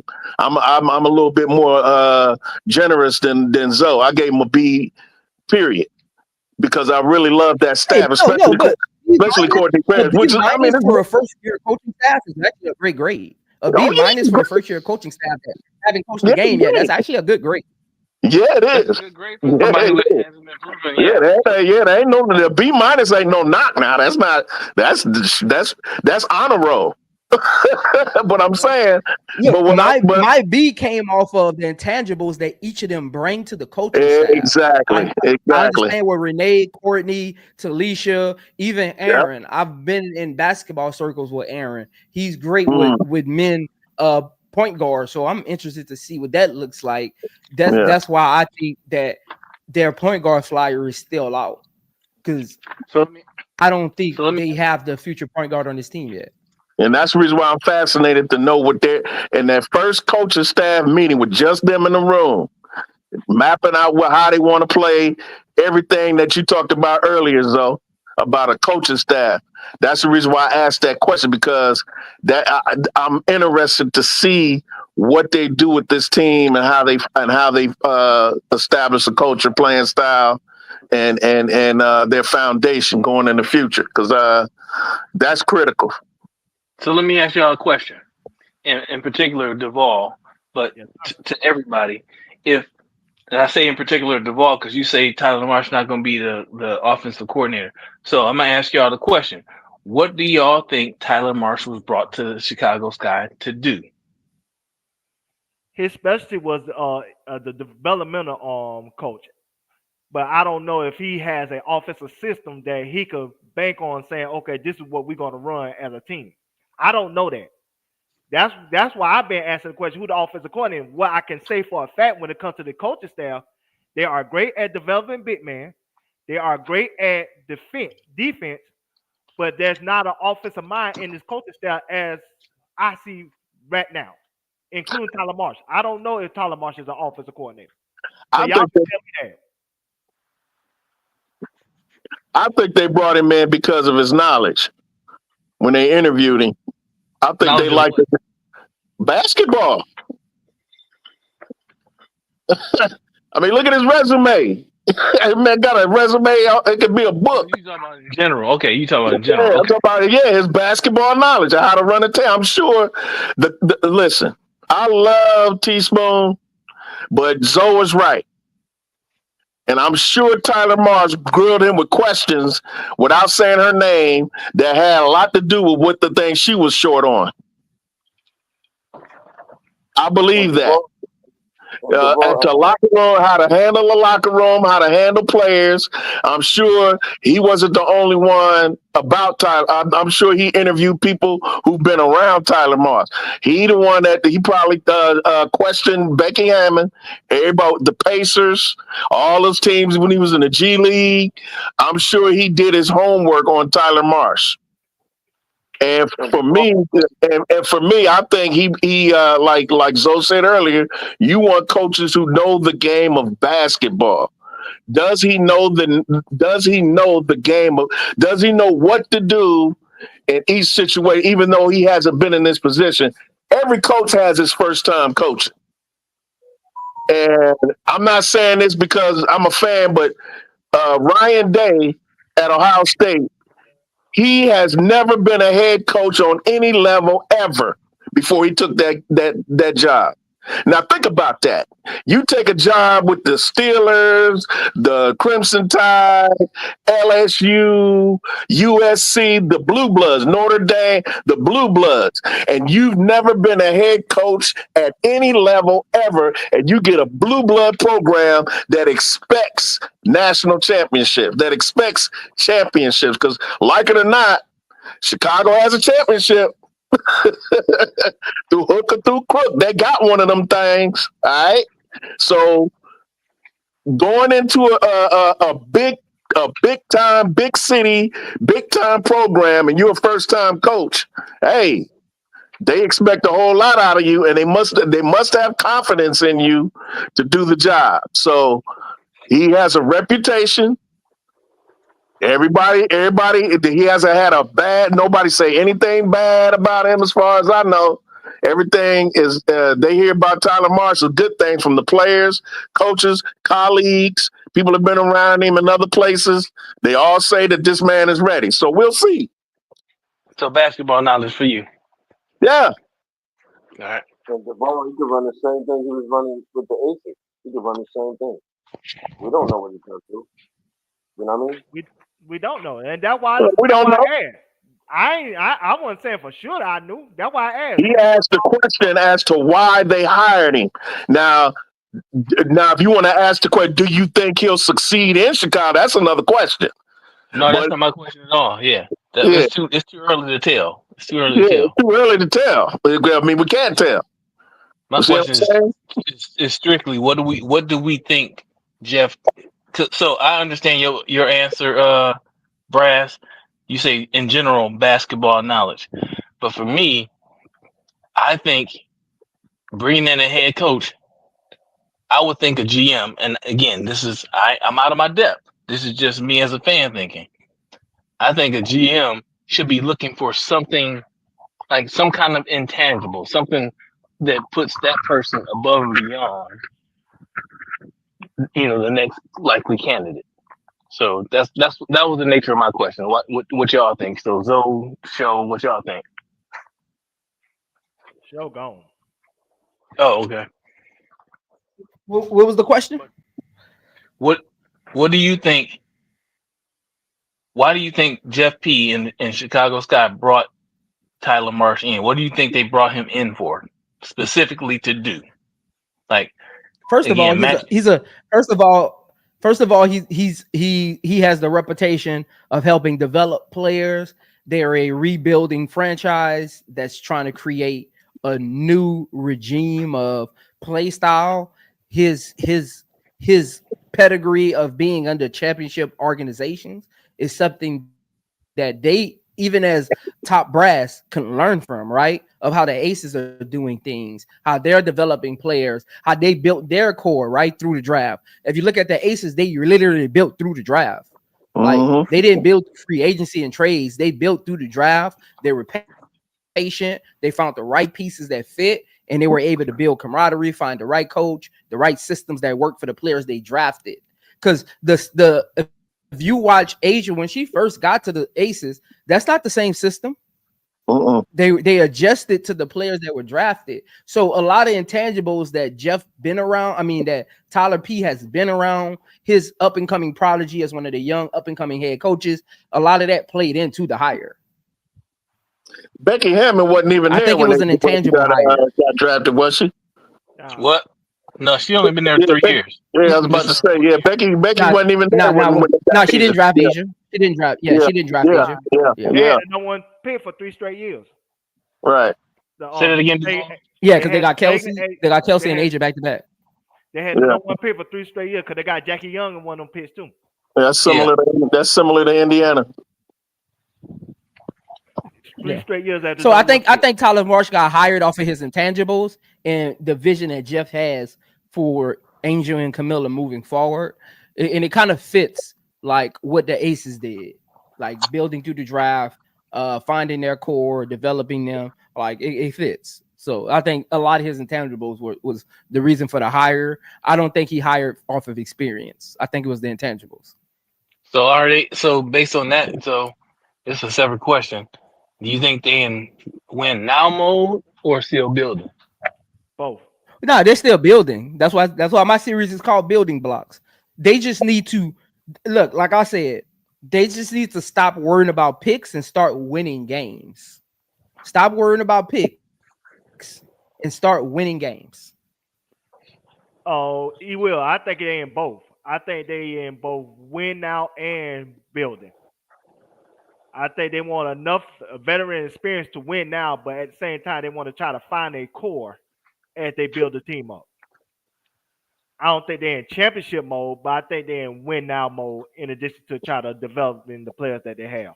They in win now mode because every year everybody has a goal of winning the championship. That's the goal. But reality would tell us they're not ready for that level yet. But as I look at these moves, look at this grading thing. Like I told him earlier, Zoe, I don't know if he was on. I gave a D to the rookies, but other than that, the coaching, the franchise player core, training camp, I agree. I ain't mad at your grading on that. It's pretty similar to mine. I ain't mad at that. So they got potential building blocks to keep winning at the same time, continue to build up the franchise. But I think it's going to be interesting to see if they can actually build this through I think nowadays you have to build through the draft plus veterans, because these 2 drafts, this year's draft and next year's draft, are pretty weak. Not next year's draft. Nephew's draft gonna be strong. Yeah. All right. So, but you always build like the building process has never changed. The building process has never changed. I don't know who changed. You build through the draft, but you need veterans in your locker room to help them understand the next level of the game. So you can build through the draft, but you still need to sprinkle in veterans. Your young players might be the core of the team, but you'll still have an Alicia Clark around, right?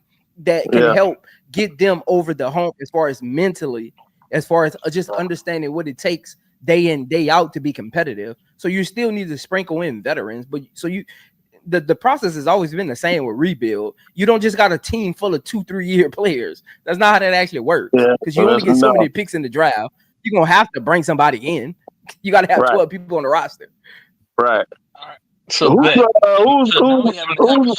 what makes next year's draft so strong to y'all? Well, hold on, real quick. So now we having a conversation. So now, based on every I asked that question, and everybody said they doing both. They rebuilding and kind of in win now. So based on that, looking at the current roster, who besides I didn't say that. Oh, you didn't say that. Okay. I said that. I said that. You only can do look. It's basketball, man. I don't know.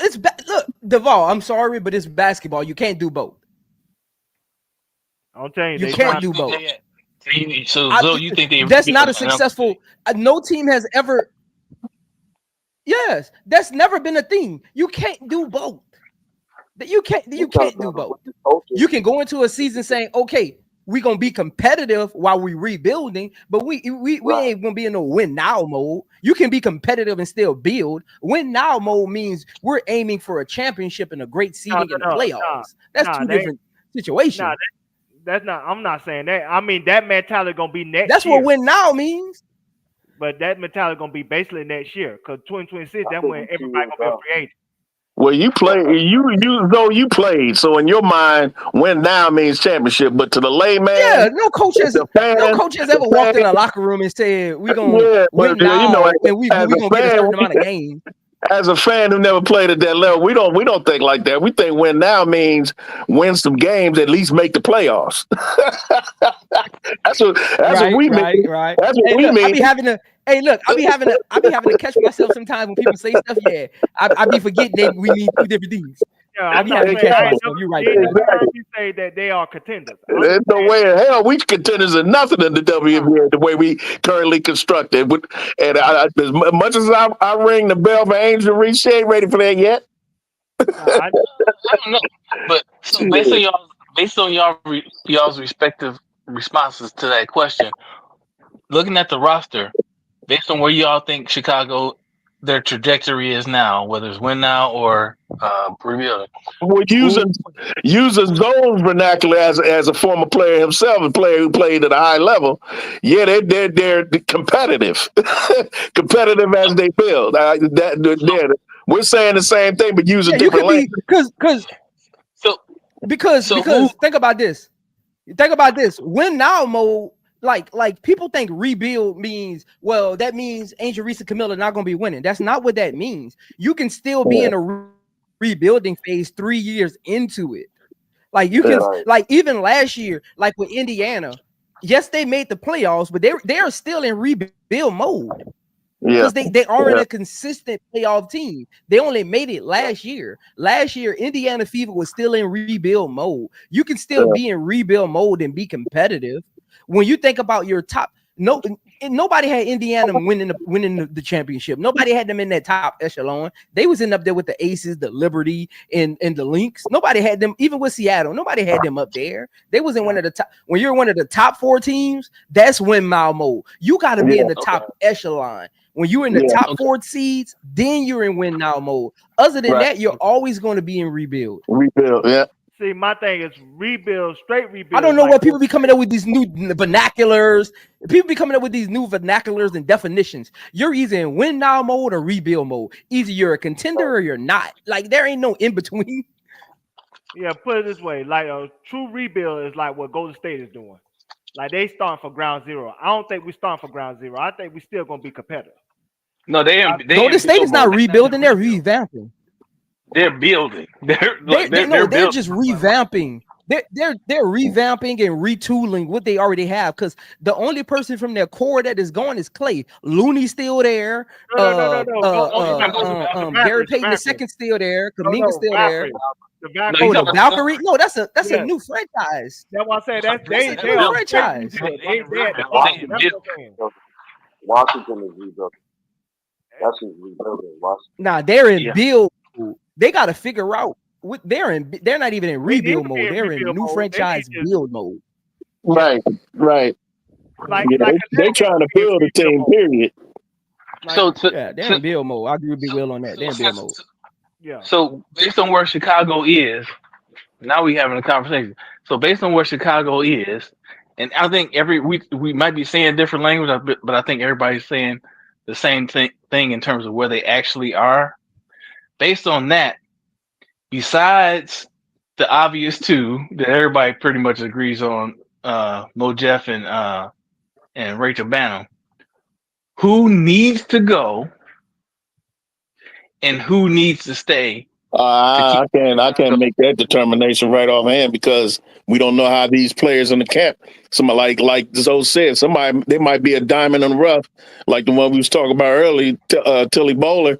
She might creep up and pop her head up and bump Michaela up out of there. We don't know. So I mean, I need to see. I need to see what the new regime looks like. They got a new coaching staff, new locker room. I need to see what their play style looks like before I actually make that decision. Yeah. Some of these players could surprise y'all according to the play style. Yeah, it's way too early to answer that question. B, for me, at least for me. That's what I said earlier. So good, yeah. I think it's way too early. I think it's 3 boxes. Mojo and Venom off the top. I mean, looking at it now, you would say, okay, Kia Nurse is going to stick. And for all intents and purposes, as of now, Michaela. She gonna stick. Yeah, he will. Well, they already signed her, so that's a no-brainer. So I mean. So that's 8 right there. Did they Rebecca Allen, and of course Ariel Atkins. That's a no-brainer too because they traded for her, so she ain't going nowhere. So I mean, that core, obviously Kamilla, Angel, and I think Maddie stays as far as out of the rookies. For me, it's Maddie and HVL. Maddie and HVL to me are possible locks or more than likely locks. I would put 95%, 98% on that. So that's one spot left. That's one spot left. Rebecca Allen. So Rebecca Allen was included in one of the trades. She was traded to the Suns from Phoenix. I mean, well, vice versa, to Phoenix, back to the Suns, and then she came to us through a trade. We didn't trade for Rebecca Allen. Yeah, y'all traded her with I think that was with the Lindsay Allen. Yeah, we traded for Rebecca Allen. We traded Lindsay Allen for Rebecca Allen. Lindsay Allen and that stash foreign player, Village or whatever that name is. Yeah, we traded for Rebecca Allen. So Rebecca Allen was part of the Alyssa Thomas trade. Yes. From Connecticut. That's how she ended up on Connecticut. She was part of that trade. That was a separate trade. We turned around once that trade was finalized and traded for Rebecca Allen. Yeah, she was included. It was somebody else we got. No. We only got Rebecca Allen back for Lindsay Allen and the foreign player. Yeah, I thought we got a pick and Rebecca Allen. No, we got the pick for Dana Evans. So we got two second round picks for Dana Evans from the Aces. Yes. The Rebecca Allen was with the Lindsay Allen trade for Connecticut Sun to us. Yeah, that was a straight up. Straight trade. Yeah. Basically, that was a straight up. Yeah, that was a straight up trade. Player swap. It was basically Lindsay Allen. Yeah. Because the other foreign player that we traded with Lindsay Allen, she's a stash player. So her contract is null and void right now. Right. So that's why I said that only. So it was a straight up. It was a straight up Allen for Allen trade. Yep. So there's only 2 spots left on the team. 2 spots that you could really say, okay, these people could get cut, and that's Banham and Jefferson. Other than that, I'm with you. I don't want either one of them, especially Banham. Yeah. But I And we think got you an get extra time for spot. better though. That's 3 players we can add, right? We can add 3 players if we cut them. Yeah, later on down the road. I mean, people cut players from other teams to pick up somebody off the like in football off the waiver wire, but that's down the road. Yeah. It's gonna So, be interesting. Hey, but Andre, as a fan, we can say skies is the limit for Chicago, right? And be like, Chicago could win the championship next year. But that's mm, if you've been on my channel, that's not how I operate. I don't have fanfare when I do analysis. I just break down what's in front of me, what history has shown me, and what my experience has shown me as well, being in a locker room I'm a big and fan. being I'm not that damn delusional. We're around not coaches. winning no championship 22 next year. Not different at all. coaches in my. Be honest here. We're just taking our fanfare away. Nobody expecting Chicago to win a championship next I year, want but to go to. I want to go. we are expecting them to make the playoffs and be a competitive team and be better than 2024. That's what we That's are my expecting. expectation. That's my expectation. Yeah, they do light on That we scoring make a for play. a championship I contender. need Angel and Kamilla in the playoffs so they can get that experience. I need that. I need that in my life. I need a 22, 23-year-old in the playoffs this year. That's what I want. That's why I say 2026 gonna tell us more because everybody gonna be a free agent. The draft gonna be deep. That's when we will know for sure what Chicago really going to do. What's the direction they are really going to take this team. Deep with what? I like that you said that, Duvall. Chicago needs a direction before they can win a championship. Yeah. Y'all think championships are easy to win because you got good players on your. No, that's not how. We gotta stop this, man. We gotta no. stop this. Hell no. As an observer, all the years I've been watching sports, it's hard as hell. Because we gotta stop this, man. Look, that Chicago championship team a couple years ago, that championship was brought. Let's be honest. Yep. Let's be honest. They put together a collection of players that no other team was able to do. They put together and that was a 1-year rental collection of players. Yeah, that wasn't what they're trying to do now. They're not trying to buy a championship that wasn't sustainable, and that was a once in every 10 years kind of thing. That never really happens. That happens every 10 years. Like that's know how hard that is to do what Chicago did. Hey Zoe, hold on, real quick. Hey Zoe, I looked that team up on Wikipedia today and saw that roster. I was like, damn, they gonna have no roster like that again. Man, you crazy. Nobody will have a roster like that again. That team was loaded. Because first of all, it starts with Candace Parker. There ain't a Candace Parker in the league right now. No, there's not. At least not one that would be available to us. No, there's no even. I'm talking. There is no Candace Parker in the WNBA right now. No, that's Candace Parker's. What happened with Chicago Sky was Candace Parker's play style allowed Chicago to go spend big money on veterans that only did specific things because her play style is kind of like the LeBron James mode, where your play style allows you to spend $20 million a year on a shooter, a catch and shoot player that gonna help you win games because of their play style. Candace Parker's play style allowed Chicago to build that out like that. That's why I say that championship was brought in free agency. Her play style allowed them to do that. There's not a Candace Parker in the league right now where you can build that kind of team. That was a makeshift championship team. And she'll wash too. So you didn't hear what I said? I said you can tell talent don't win championships because your boy getting ready to go home too. And then Luka. Right. Yes, Sinister Aristotle. Candace Parker did take a pay cut to come home. She took a pay cut to come home. That's why I said the way that team was built, that'll never happen again. She'll wash. That was a unicorn. That was a unicorn team. And what they were like a bottom seed. That was a unicorn team. And there was a bottom seed too. Yeah, then it was a bottom seed. I think there was a 7th seed. There was a 7th seed. 6. Yeah, that was 6 or 7. One of the They were 6 seed. I looked at it today. They said they were 6 seed. And picture this. If you watch that season, they was actually out of the playoffs. They made a playoff push with 10 games left. They was actually out of the playoffs. Yeah. They made a push with 10 games left and made Yeah, it into the playoffs. That's called getting hot at the right time, though. Yep, they peaked at the right time because they were veterans. It was a veteran-led team, and they know what to do. They understand the task at hand to get to the playoffs. That's the difference between that team and last year's team. They didn't have vets in that locker room who understood what to do to get to the playoffs because they only missed the playoffs by 2 games. Mm-hmm.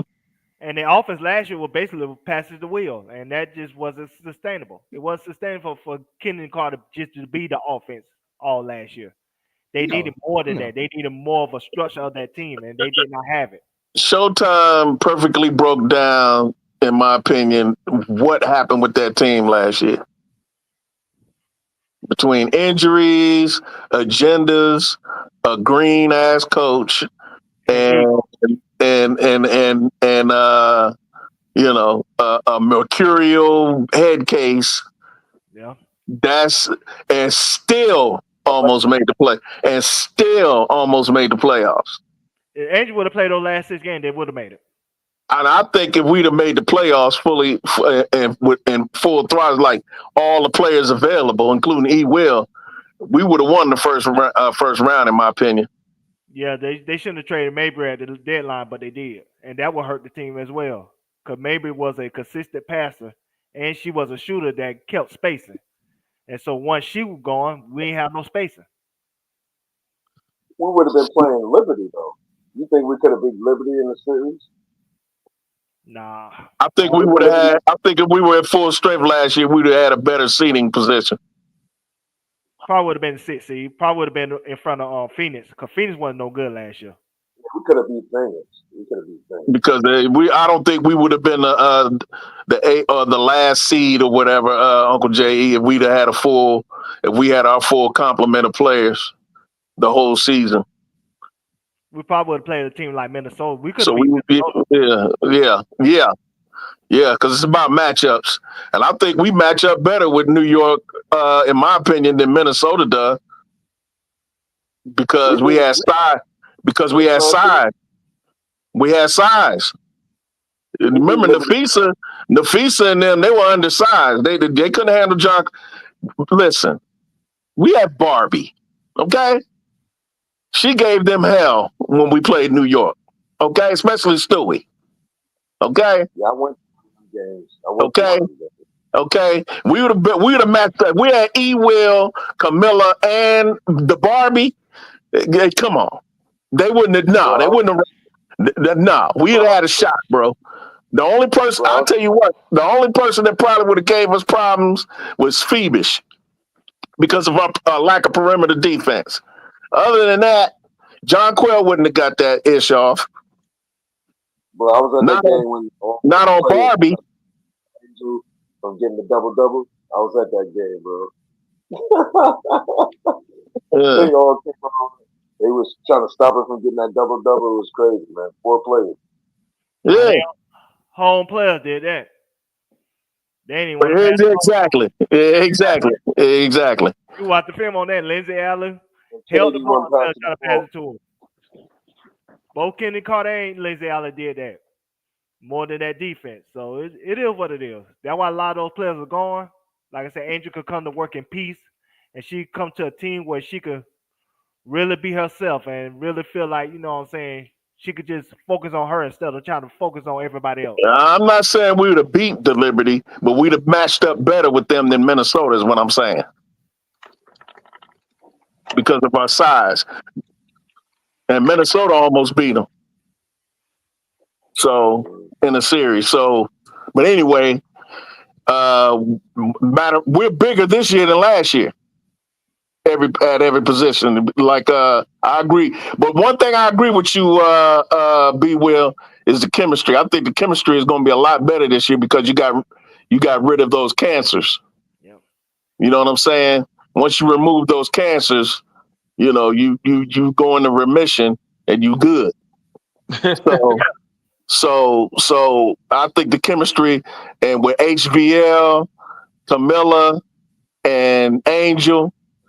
And Kia Nurse Kia Nurse is just a nice person by nature anyway. She get along with everybody. And Ariel Atkins is the same way. And she's a dog, just almost like Angel. She's not like Angel. Angel's different from everybody else, but she's a dog. Ariel Atkins. So, and you ain't got no head cases. So, from a chemistry standpoint, I agree with you on that. They're going, when you got chemistry, you're a hard team to beat. They're gonna be a problem. I know. I was acting like I was skeptical earlier, but Showtime got me to thinking. I was like, yeah, well, you know what? He's right. The difference is those players this year know whose management is. Last year, even though Angel was management, but there are players that are fighting against that. Ain't no fighting against that this year. These players, when they came in, they knew who is management, so they're gonna fall in line. That's why the chemistry gonna be better. Brian, she could get Snoop is a 2-time champion. She bringing that pedigree. She can win you a couple games. You know what I mean? So I think they'll be better than what people think. I know it's just a film clip, but Sluty looks okay. She looked good. She looked kind of bouncy and spry when I saw her, because when players get older, they look older. She looked like she still got her legs with her. She do. She all right. Yeah, I think she's gonna be. I think she's gonna be decent, as long as we don't try to rely on her. Yeah, but you rely on her to do what she does. You don't have to rely on her. Don't rely on her extra, like crunch time, 2 minutes left, and we need 5 points type deal. We don't want her. We don't want her doing that. We don't need that. Ariaka could get on shot off. I trust that. Ariaka could get on shot off. Or if Barbie improves the way I think she is at that elbow and that mid range, you know what I'm saying, and getting the ball down to Kamilla. That's the key to this. I'm telling y'all right now. That's the key to this team is Kamilla Cardoso.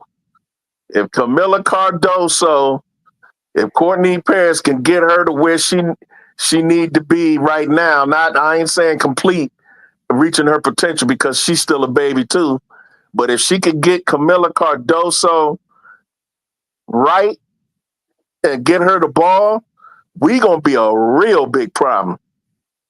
Because remember, she can rebound too. Remember what she said after the draft? Between me and Angel, who's going to get any rebounds? And there was a few games when they played together, they were the mistresses of the boards. No, Angel did that all by herself. So let's be honest about that. Huh? I said Angel did that all by herself. No, she didn't. No, she didn't. No, she didn't. No, she didn't. No, she didn't. No, she didn't. No, she didn't. You better go back and look at those stats when Kamilla was playing.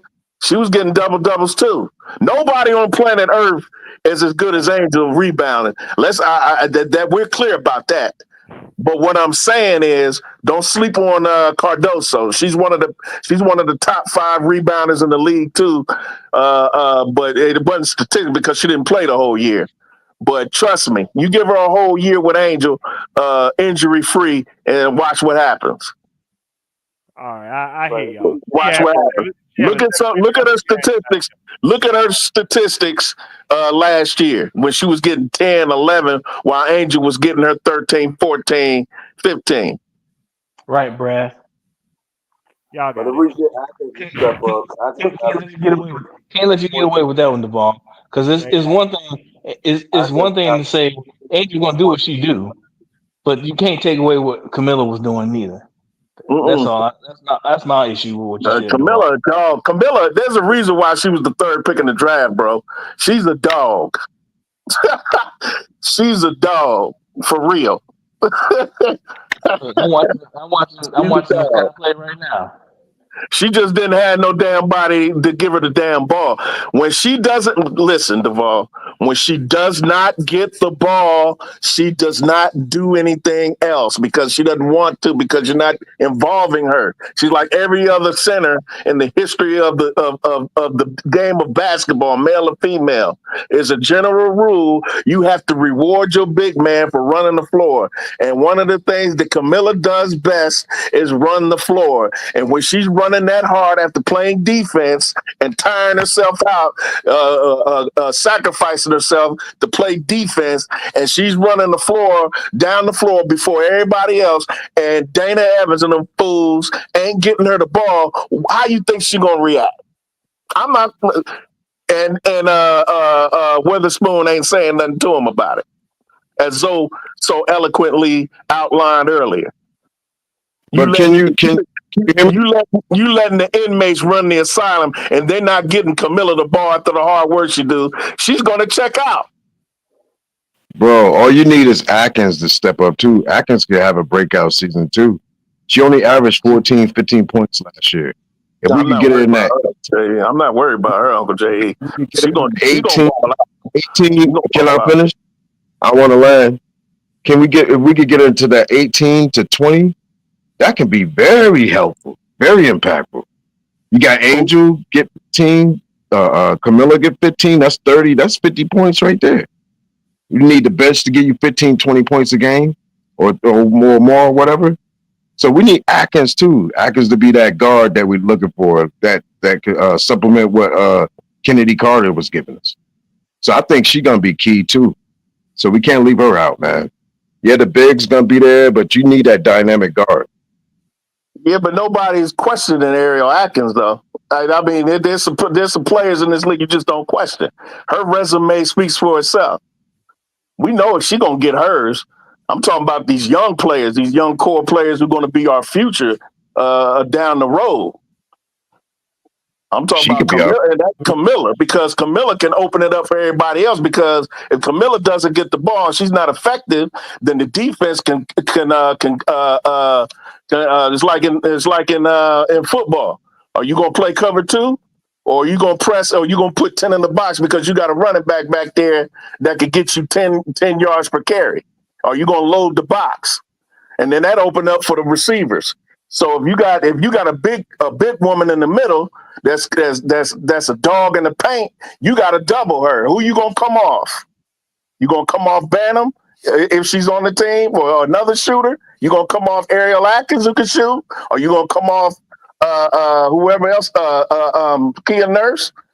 Who you gonna double off of? But then you got Angel roaming around, being a demon, offensively and defensively. So that's the reason why I say Kamilla is the key to unlocking our full potential, because if she's a problem in that middle, that opens up so many avenues for what you said, Uncle J, getting 18, this one getting 15. I don't think, now what I was saying before, we don't need Angel to get 18, 20 points a game, because we want balanced scoring. We want to be a threat everywhere.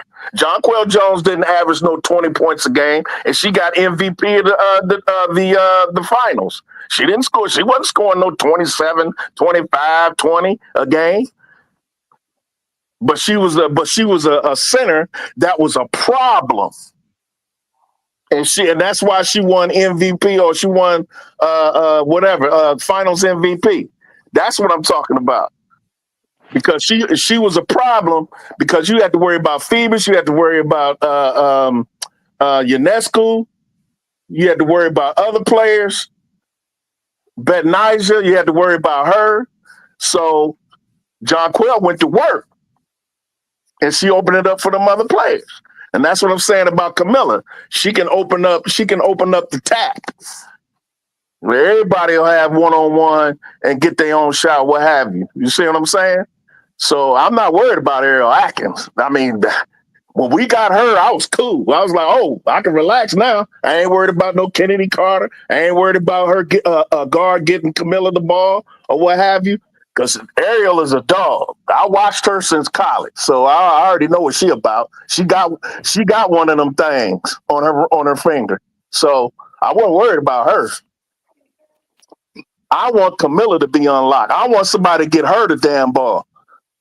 Because when them other fools didn't, Angel did. Because Angel understands you play inside out with the kind of players we got. We play inside out. We winning more than losing. So, and that's what Angel is about. She's about winning. So on another team, okay, she can score 20 and get 15. Yeah, that's great. But on this team, we need Angel 13, 14, 15 points, 14, 15, 16 rebounds. Hell, all-star, MVP candidate, just with that alone. Not to mention her defensive player of the year potential, which she should be up for this year. That's all we need. If we need Angel to get 20 points a game, we got a problem. Nah, I disagree. That means she's taking more shots than just about everybody else. And we don't need that. We need a balanced scoring team. In order to win in that league. We're not built for her to be Asia Wilson. She ain't at that level yet. Angel's not the best when she's aggressive, though. At 22 years old, we don't need that from her. Now, down the road, when she gets better offensively and she gets into her prime, okay, boom. That means she's getting MVP of the league every year. And I've said myself that she's going to dog walk this league anyway when she gets around 23, 24, 25. But Angel get 10 points just on putbacks on offensive rebounds alone. Mm-hmm. So if you run 4 or 5 plays for her, she can easily average 20 points a game. Easy. You don't have to run nothing for her. She had a few 20-point games last year. Yeah. Bro, she averaged 20 points in college. Well, this is the WNBA, bro. This ain't college. It's the same thing. It's who she is. No, it's not. It's who she is. There ain't no John Quell Jones at LSU. Did you just see her? Ain't that Lisa Collier and De'Erica Hamby playing for Connecticut or Mississippi or Mississippi State? Okay, in the SEC, they don't have no Defisa Collier. Did you see it on Rival? All Uncle J.E. is saying, you preaching to Uncle J.E. You preaching to the choir, but he ain't listening. BWill, you ain't listening to nothing I said. No, I'm listening to you, but I'm saying we don't need that from her at this. She can get 20 points easy, bro. If she gets 20 points a game, we not winning. That means nobody else scoring. That means nobody else I disagree with that, brother. I disagree with that. Listen to what Uncle J.E. is saying. He's saying that at the rate that Angel Reese collects offensive rebounds, if all she needs to do is get more efficient around the basket, and she could easily get 20 points a game without even running the set for her, without looking for her to do anything except for what she excels at, and that's rebounding. But y'all not understanding what I'm saying. I'm saying that currently with this team, we don't need her to strive to be getting 20 points. She got 21 points, 20 points in a few games last year. I'm not worried about that. And they was undefeated in all those games too. That's what you missing. Exactly. But you know what? We also had Kamilla with her who was getting 10. She also had Kamilla with her who had 9, 10, 12 points and 11, 12 rebounds. That's what I'm saying. We need both of them to complement each other. And it's going to be nice when she's not going to get 20, that she's not going to get all offensive rebounds. When she gets older and she get that mid-range shot consistent and she gets that touch around the basket, this, that, and the other, she'll easily average 25, 27 points a game. Easily. She'll probably get a few games more this last year of getting 25 or more this year. But I think her average is going to be around 17 and about 14 rebounds. And when you average 17 points a game at her position as a wing and a defender, that's MVP candidate, baby. If she get let's say she get 5 putbacks a game, 3 putbacks a game. That's 6 points, right? Mhm. She get, let's say she make 5 regular shots. That's 16 points. She gets fouled 4 times. That's 20 points. That's 20 points. That's easy. That's only 5 shots she taking. That 5 plays you running or whatever. I You know didn't what I say mean? I didn't say she can't do that. That's how her makeup is like that. You don't have to Angel, run nothing for her. You don't have to run nothing for her. She gets it all in the flow of the game. no Off of question about it. putbacks and hustle. If Angel wants to, she could get 25, 27 points a game. She did it in college, and you laughed at me when I said that. Well, I didn't laugh at you. I'm just saying it ain't college. This is WNBA. These are the best players in the world. You did laugh at him, but yeah. I laughed, but not at him. I laughed, but not at him.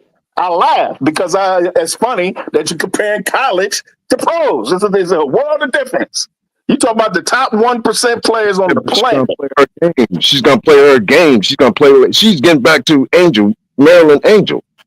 She's gonna play her game. She could easily average 20 points a game. Easy. She did it in Unrivaled, bro. That's what I kept saying. Did you watch Unrivaled? You said she did it in college, but yet she didn't average 20 last year. She did. She averaged 19 points a game. With Morrow there. Morrow even averaged 18 points a game. No, in the WNBA, she didn't average that. That's because they didn't have no point guard. And they didn't have no system, really. The X's and O's is all messed up. And she was inefficient around the rim relative to her what we used to, which she's going to definitely get better. Her percentage was way down from college, from the shot she did make. When you have bad point guards, then that means your percentage should have been skyrocketed. Her percentage is way down from when she was in college. Way down. But the last game she got hurt, you know how many points she had? Huh? The game she got hurt. She played. Uncle J.E., I understand that she'll every other game or a few games out of the year, she's going to score 25, 30 points or whatever. She could. She has that ability. I get that. I'm not saying she can't do that. But I said average. She can average. Not last year is what I'm saying. She went from, you said she did it in college. She was in the WNBA last year. She didn't average 20 points. I'm trying to tell you she could do it in the W. Hey, fellas, she's 23, 25 years old. Rand, give it just a second. I just want to say, y'all have a good night. Thank y'all. Yeah, I'm trying to get off too. It was a pleasure, talking with y'all. I love y'all, fellas, man. And good to hear from you again. It's been a while. Don't be a stranger, bro. I won't. I just want to say good night, Prince. Good night, everybody. Peace out. Yes, sir. Peace. Ooh, I ain't know it was 12:42. I gotta get up off of here too. Yeah, I gotta go too. Take my daughter to school in the morning. Good conversation. Love y'all, man. Where's Zoe at? Did he say yeah, he up doing something with wifey or something, doing some cooking or something. I don't know. You got cooked too. I was getting ready to cook you too on that Angel Reese, man. I'll get you next time though. You ain't cooking me because I know you don't know nobody that ride harder for her than me. So you ain't cooking. You cooking yourself. I know how great she could be. I've been telling cats that they better stop messing with Barbie. So you ain't saying nothing slick to a can of oil. So, I appreciate it. I don't know how close panel or whatever. Brass, I don't know if you got control or whatever, but I'm gonna step down. I appreciate talking to y'all though, man. All right, Uncle. I enjoy it. Zoe in the chat talking to Israel. Oh, is he? So he around. Yeah, he around. Yeah. Oh, okay. All right, Peace. bro. Peace. All right. Yeah, but yeah, man. Yeah, I think I can't wait. Uncle was just saying. That I understand what you're saying. I understand what Uncle's saying. You were saying basically, we don't need Angel. This guy don't need Angel to average 20 points a game given the current roster construction. I get it. Let me rephrase that. Let me rephrase that. No, I get what you're saying. No. I want to be more clear. I don't want us to depend on her to get 20 points a game. Put it that way. Even though that would be very entertaining to watch her do so. The entertainment factor would be tremendous. But so here's the thing. And it would throw pie in the face of these haters. All Uncle JE was saying is that Angel could easily average 20 points a game just doing the same. If she didn't do anything better next year except for improve her efficiency around the rim, that she could easily average 20 points a game because of how she plays the game. That's true. She doesn't need to get a shot off. She doesn't need to get set up for a shot and stuff like that. Because of how she plays the game, all she has to do is improve her efficiency around the rim. And pretty much that's added at least 7-8 points a game. That's true. That's true. All he was saying. Yeah, bring up that percentage. Yeah, I have no doubt about that. She can easily average 20 points a game. The way she played last year and all, the way her efficiency around the rim is. Yeah, I didn't disagree with him. I just don't want us to depend on that. But if she gets that, I ain't mad. And then we win. I just want to win. Oh, I hear you. Yeah, I just want to win because I'm tired of these Clarkies. Man, you gotta forget about them, man. You gotta forget about them. The Clark.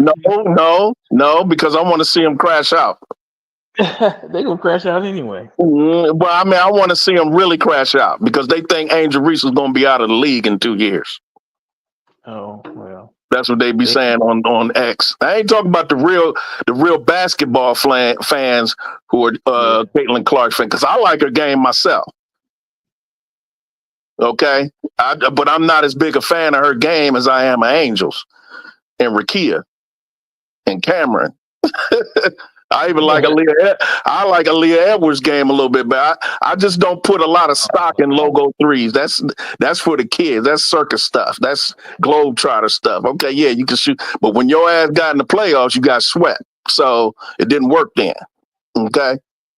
But so what do you do other than that if that doesn't fall for you? If those shots don't fall for what can you contribute to winning? Nothing.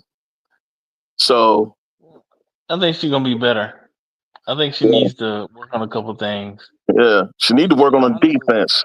And she need to, but I think it's between her ears more than anything else because you got to have you got to have intangibles, and that's the difference between her and Angel is intangibles. I don't like her intangibles. To me, Caitlin Clark doesn't have championship intangibles. She has entertainment intangibles. She can entertain you. She can put the ball in the hole. But when it comes down to it, championship time, she puckers up. And that's what I noticed in those championships against South Carolina and the year before against LSU. When she needed to hit them threes and she was jacking them up at the end of the game, the one that was giving people the business was Gabby Marshall. She's the unsung hero of that team. Her and Caitlin and Kate Martin. They were the ones who did more at crunch time than she did. Yep, Kate Martin was a dog. And people forget about Gabby Marshall. Yep. Who's from Ohio, by the way. But yeah, people forget about them. But that's the thing. That's the thing that separates Angel from is the intangibles, man. Them intangibles are real. They are. Them intangibles are real. And that don't mean she wouldn't go to the Hall of Fame because there's a lot of people in the Hall of Fame ain't got intangibles, but were damn good basketball players. She's a damn good basketball player. I'm not taking that away from Caitlin.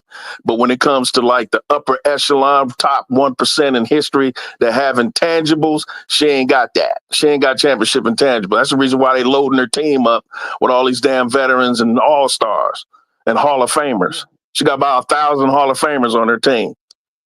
Yeah, you can't teach or coach what Angel got. At all. You're born with it or you don't. And her brother don't have it. And he's damn good. He's good, but he ain't got his sister's intangibles.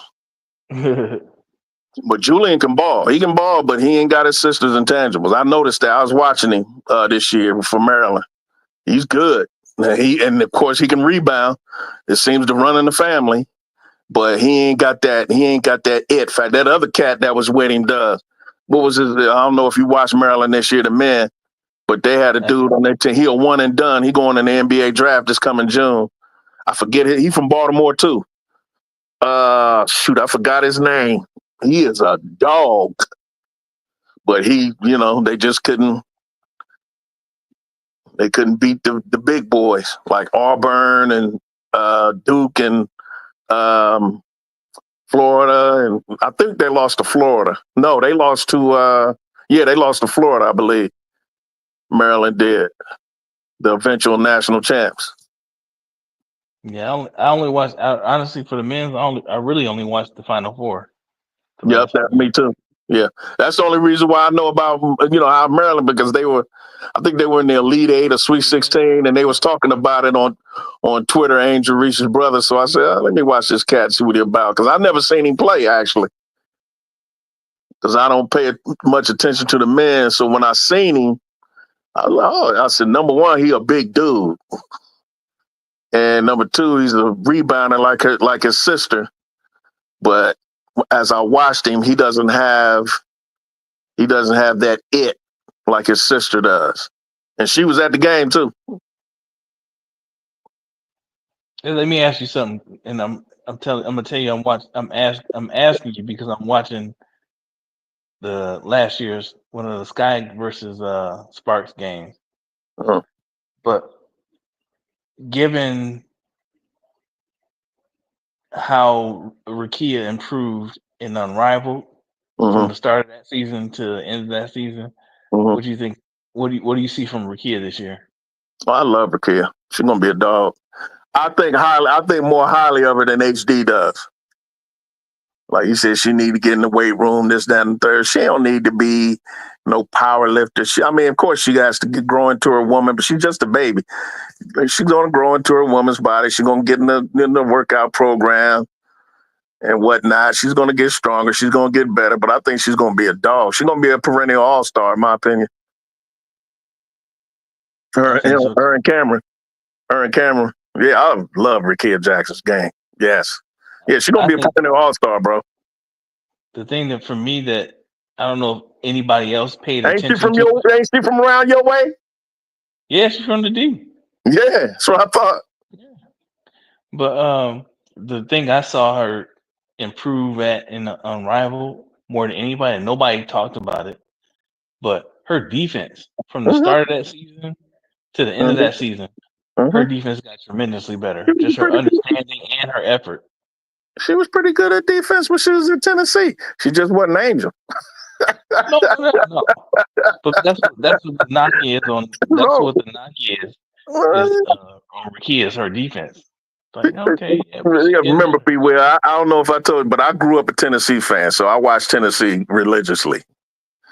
I grew up I was a young adult when I was watching Tennessee, because I first started watching Tennessee in the 90s. Early 90s, when Nikki McCray was there, God rest her soul. That's the reason why I became a fan, and I've been watching them ever since. So I'm still a fan. Okay, so I watched Rakia. I knew some players develop slower than others. You're not going to get those first year players that come out the gate. I thought Rakia had a very good season last year. I like Rakia's game, bro. She's a smooth athlete. She got a little dog in her. She ain't got the Angel Reese level dog, but she got a little dog in her, and she ain't afraid. That's the one thing about her that I like. And that's how you know she from around the lakes. You know what I'm saying? She one of them lake girls, and they ain't scared of nothing now. Ain't scared of nothing now. All right? Yeah, she ain't gonna back down. She ain't gonna back down. So that's what I love about her. She ain't gonna back down. And so she'll be all right, man. She, like I said, she's gonna be a perennial all-star when it's all said and done. She didn't make the all-star team last year because there's a lot of dogs in that league, but in the Hey, moment. what do y'all think? I want both of y'all to answer this. It's a two-part question. Mm-hmm. Who do y'all think on Chicago Sky has a chance of making all defense? So it's a three-part question.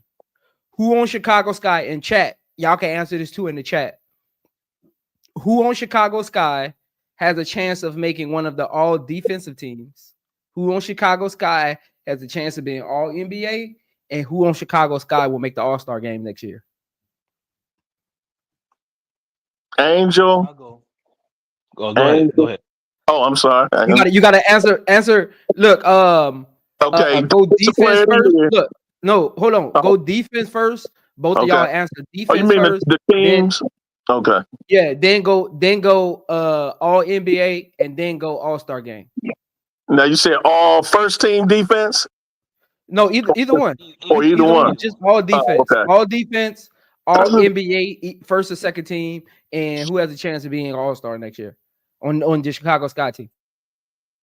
Angel for defensive player of the year. I mean, player of the year.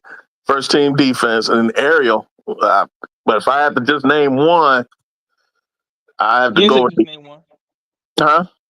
He didn't say just name one. Okay. If you could Those name are more, No, just aim who you look. just I'm gonna tell y'all mines. I'm gonna tell y'all mines. So I'm gonna tell y'all mines. Ariel Atkins, Kamilla, and Angel Reese has a chance to be all defense. okay. Ariel Atkins and Angel Reese both have a chance to be all NBA. Oh, SBA. And Okay. Ariel Atkins and Angel Reese has a chance to be all-star invites. Yeah. Yeah. Yeah. People That keep was forgetting. People keep forgetting. A lot of people keep forgetting who Ariel Atkins actually is. yeah. I haven't forgotten. I haven't forgotten. You heard what I said at first. I said her and Angel and Ariel. If I was Hey, a name, look, BWill and Brass. Y'all already know how this goes. When you have the cachet of making all-star, making all NBA, making all defense, all you need to do is put up those similar numbers and be on a winning team, and just off of cachet and reputation alone, you'll make it. mm-hmm. Mm-hmm. Oh, between the fan votes and of course the media and who all votes for the All Stars? I know it's the fans. I think It's fans and coaches. the fans and coaches, Yeah. not the media. media votes too, don't they? Yeah, I think They waited. the fans It's waited. the fans have the biggest percentage. Media has the second, and coaches do the reserves. I think that's how it goes. So it's fans and media. Coaches do the reserves, if I'm Okay. not mistaken. Yeah, with I can look it up though. Angel's popularity alone would get her an All Star, but she's not. That's not going to be alone. She's going to earn her way on the court. There's no question about that. Now, the curveball you threw me was Kamilla. Now, I don't disagree with that because I could see her because she had a full off season. She played overseas, so she's gotten in a lot of time and a lot of work. So I could see that. Hey, Joe. Then when you think about it, ain't too many like rim protector shot blockers. I mean, What up? you know. Yeah, Gene Gray. That's what I thought it was. That's what I thought it was. Gene Gray say 50% fan vote, 25% media, 25% coaches, but coaches pick the reserves. Yeah, that's what I thought it was. Yeah. Oh, okay. What you saying, B? I was just saying I don't know what the stat is, but I'm guessing based on the eye test that she up there. If you look at Camilla's blocks per game, per 36 minutes. She averaged I think it was 1.5 or 7.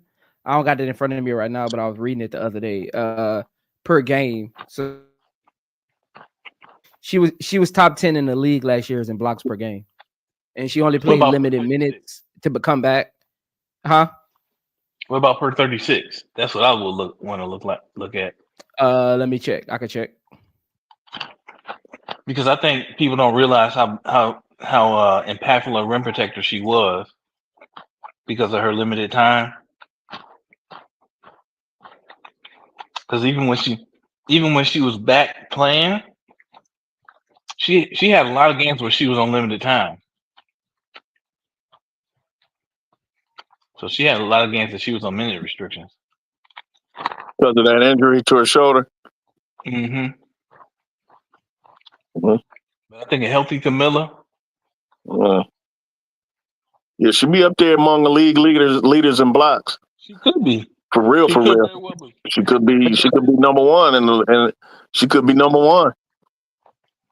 Because early projection, top shot blockers, we're gonna take Cam Brink out of it because she ain't gonna be back until second half of the season.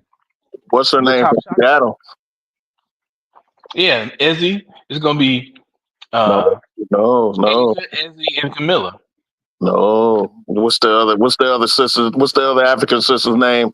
Zoe. I think she led the WNBA in blocks last year. Ezzy McGregor. Oh, that's her name. Oh, I'm thinking you talk about Izzy from Chicago. No, you play with her. Oh, okay. I didn't know that was her first name.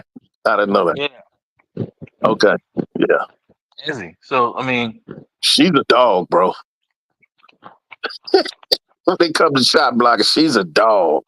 She is, and because she's so tall and so athletic. per 36, Kamilla averaged per 36, Kamilla averaged 12 points a game, 10.4 rebounds, 2.2 assists, 1 steal, and 1.9 blocks per 36. That's another aspect of her game that's underrated is her passing ability. Kamilla is an excellent passer. Yeah. She is, I think. Again, they didn't have a lot of shooters last year. Yeah. They didn't have a lot of shooters last year, so she wasn't able to actually kind of like play that high low post game where you kind of suck the defense in and you kick it to a shooter last minute. They didn't have a lot of that going on, so her passing ability really didn't show. Per 100 possessions, so per 100 possessions, Kamilla averaged 18 points, 14.8 rebounds. So basically 18 points, 15 rebounds, 3 assists, 1 steal, and 3 blocks per 100 possessions. Wow, that's all-star numbers. Yeah. See, that's what for me. And she had a 104, and she had a 104 defensive rating. So that's why I was going to say, who has the ability to make all defensive teams? I was going to say the same three that you said. Miller, Angel, and Ariel Atkins could all make all defensive teams. They could probably, if Tyler Marsh worked this right, they could probably be the number one defensive team in the league. I think all three of them could also make the all-star team. Yeah, right. Yeah. All WNBA is going to be hard for any of them because it depends so much on like all the other teams and like some of the especially at their positions and what those other teams are gonna need those similar players at their positions to do. Now, how loaded is Angel's position? This is why. So this is why. Again, this is. I want to bring it to context. I just read Kamilla's like per 100 and her per 36. So for Asia Wilson, per 36, Asia Wilson averages 28 points, 13 rebounds, 3 assists, 2 steals, 3 blocks a game. That's per 36. Per 100. I mean, per 100. When per 100. Oh. Asia Wilson averages 40 points, 18 rebounds, 3 steals, 4 blocks a game. Yeah. Per 100. That is laughable, isn't it? BWill. That's why I said we gotta stop this, man. Like y'all literally watching the GOAT right in front of y'all eyes, and y'all letting these narrative pushers take y'all out of what y'all actually seeing. You ain't getting no argument out of me. I ain't never argued. It's never been a debate with me, It ever. ain't. Not even close. She's the best player on the planet, and it has been that for the last few years. Yep. She's the best. There's no question. You ask any basketball player that knows that plays basketball, man or woman, who's the best women's player on the planet? Every last one of them is going to say Asia Wilson. I've already heard a lot of NBA players say it anyway. And it ain't close. Let alone the women. And it's not even. And again, And it's not even close. and again, As much as they give Nafisa, sorry, Zoe. As much as they give Nafisa her props for last year, she ain't Asia. Not even close. and I want y'all to bring this to the concept because I seen some people in the chat saying Cheryl Swoops was better than Asia Wilson, right? Like they got her Cheryl Swoops as the GOAT, right? I think Uncle J.E. said that in a couple. I got Candace. This what I'm gonna do. This what I'm gonna do. That wasn't even Asia Wilson's best season that I named as her per 36. And she still averaged 40, 18, 3 and 3 steals and 4 blocks a game, right? 40 points, 8 rebounds, 3 steals, 3 assists, and 4 blocks a game. Cheryl Swoops' best season. That was last year, Asia Wilson per 36. Cheryl Swoops' best season per 36 is 21 points, 6 rebounds, 4 assists, 3 steals, and 1 block. That's her best season per 36. So best season. So let me tell you a little something. When she was in her heyday, she was not known as the best player on Houston. It was Cynthia Cooper. I know. I just be entertaining people. FYI, just in case everybody out there in chat land didn't realize it. I love Cheryl Swoops. Trust me, she's a Hall of Fame first ballot, one of the top 10 best players to ever lace them up. Period.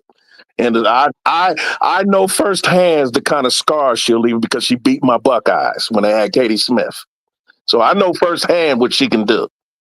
But on the Houston Comets, it was Cynthia Cooper. But Coop only played 4 years. The best player on Houston when she was there was not Cheryl Swoops. It was Cynthia Cooper. I don't care how long it was. All I know is Angel Reese's per 36 is 15 points, 14 and a half rebounds, 2 assists, 1.4 steals, and a half a block. That's Angel Reese's. So Kamilla's per 36 is actually better than Angel Reese's. She's the third pick in the draft. That's why I can look. Hey, Kamilla is slept on. Should have been number 1, and any other draft should have been number 1. I think she should have been number 2 because I don't think Cameron Brink is better than Kamilla. But that's just me. You're probably right. Hey, Kamilla is. That's why I couldn't let Kamilla Duvall. is slept on, man. So like now Angel Reese has a better per 36. Angel Reese, per 100, Angel Reese has a better defensive rating than Kamilla, though. Angel Reese's defensive rating is 102. Camilla's is 104.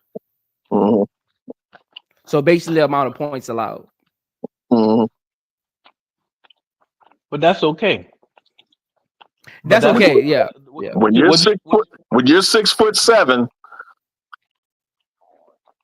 and athletic, like I said, so I listen. Camilla's a dog.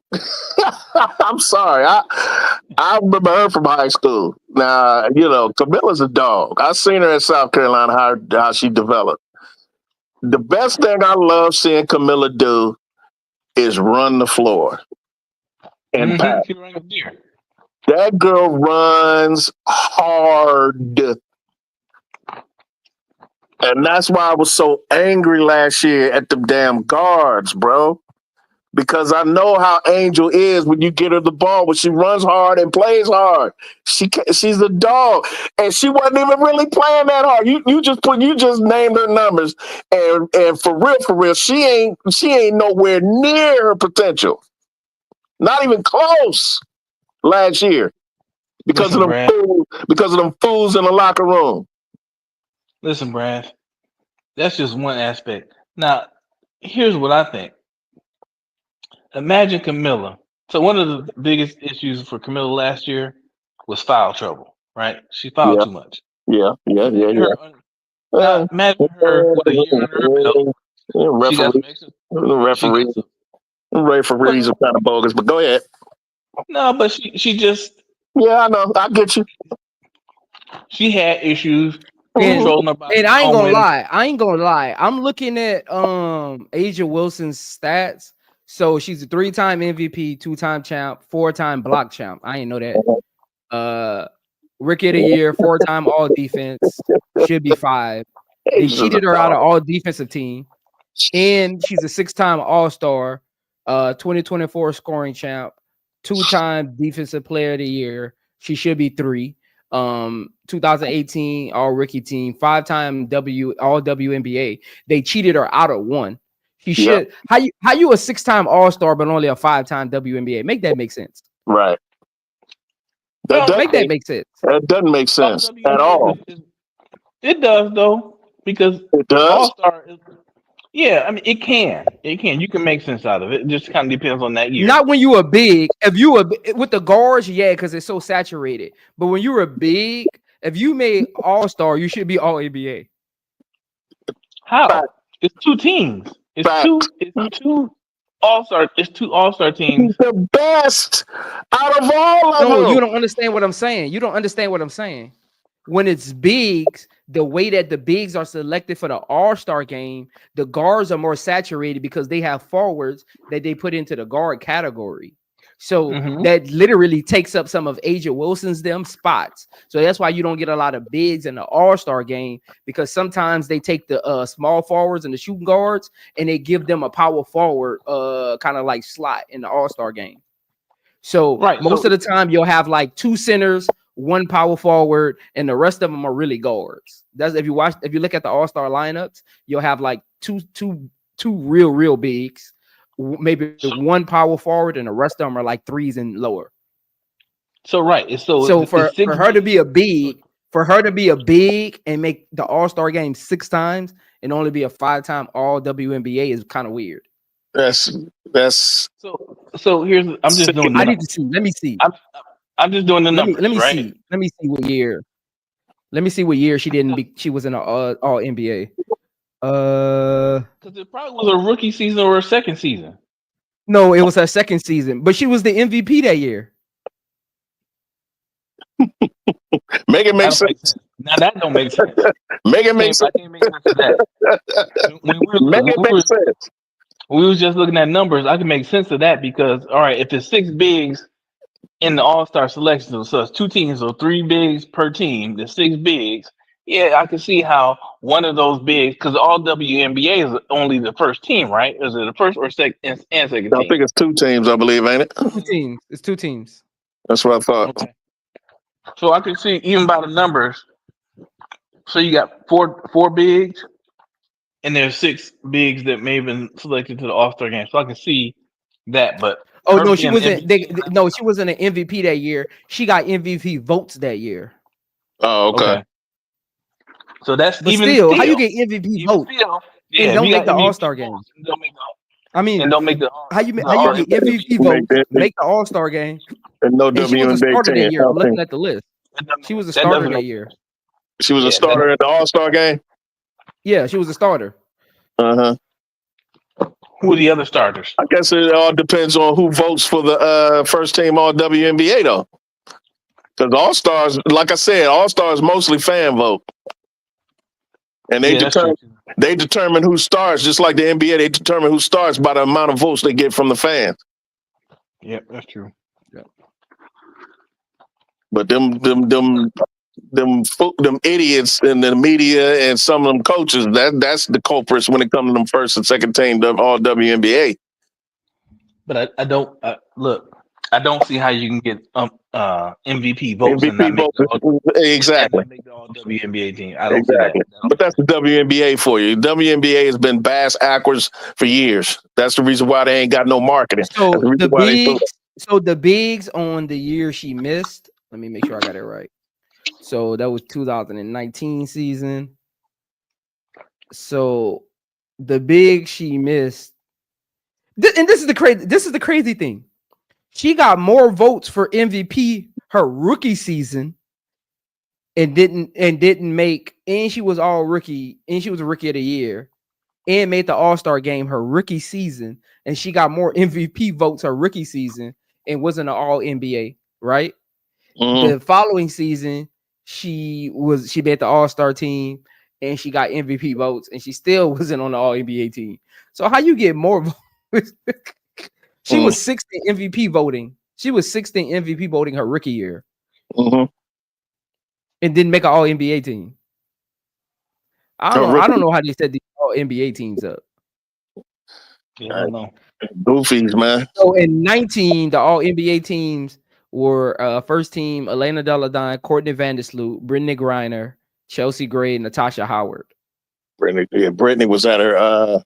She was still in her prime back then. Yeah, Brittany, Natasha Howard. I need to see that. I need to see that. I need to go check that out. Yeah. Is she a center? No, she's like they got her listed as a forward. Oh, okay. Yeah. So second team was Jacqua Jones, Nneka Ogwumike, Liz Cambridge, Diamond DeShields, and Odyssey Sims. That was second team. She's better than Liz. Again, Angel Wilson's better than Liz. Sorry, she's better than Liz Cambridge. I'm sorry, Cambage or whatever her name is. So she's better than that. So in 2019, she didn't make an All NBA team, right? She averaged 16, 2 blocks, 2 assists, 7 rebounds. So averaged 16 points, 7 rebounds, 2 assists, 2 blocks a game. Let me go to Natasha Howard. So, because apparently, I think they gave it to her. Mm-hmm. So Natasha Howard in 2019. But you said who was on that team? You said 18. She averaged 18 points. Oh, my bad. It was how many points? It was Elena Deladine, Vandersloot, Brittany Griner, Chelsea Gray, Natasha Howard. That was first team. Second team was Jacqua Jones, Nneka Ogwumike, Liz Cambridge, Diamond DeShields, and Odyssey Sims.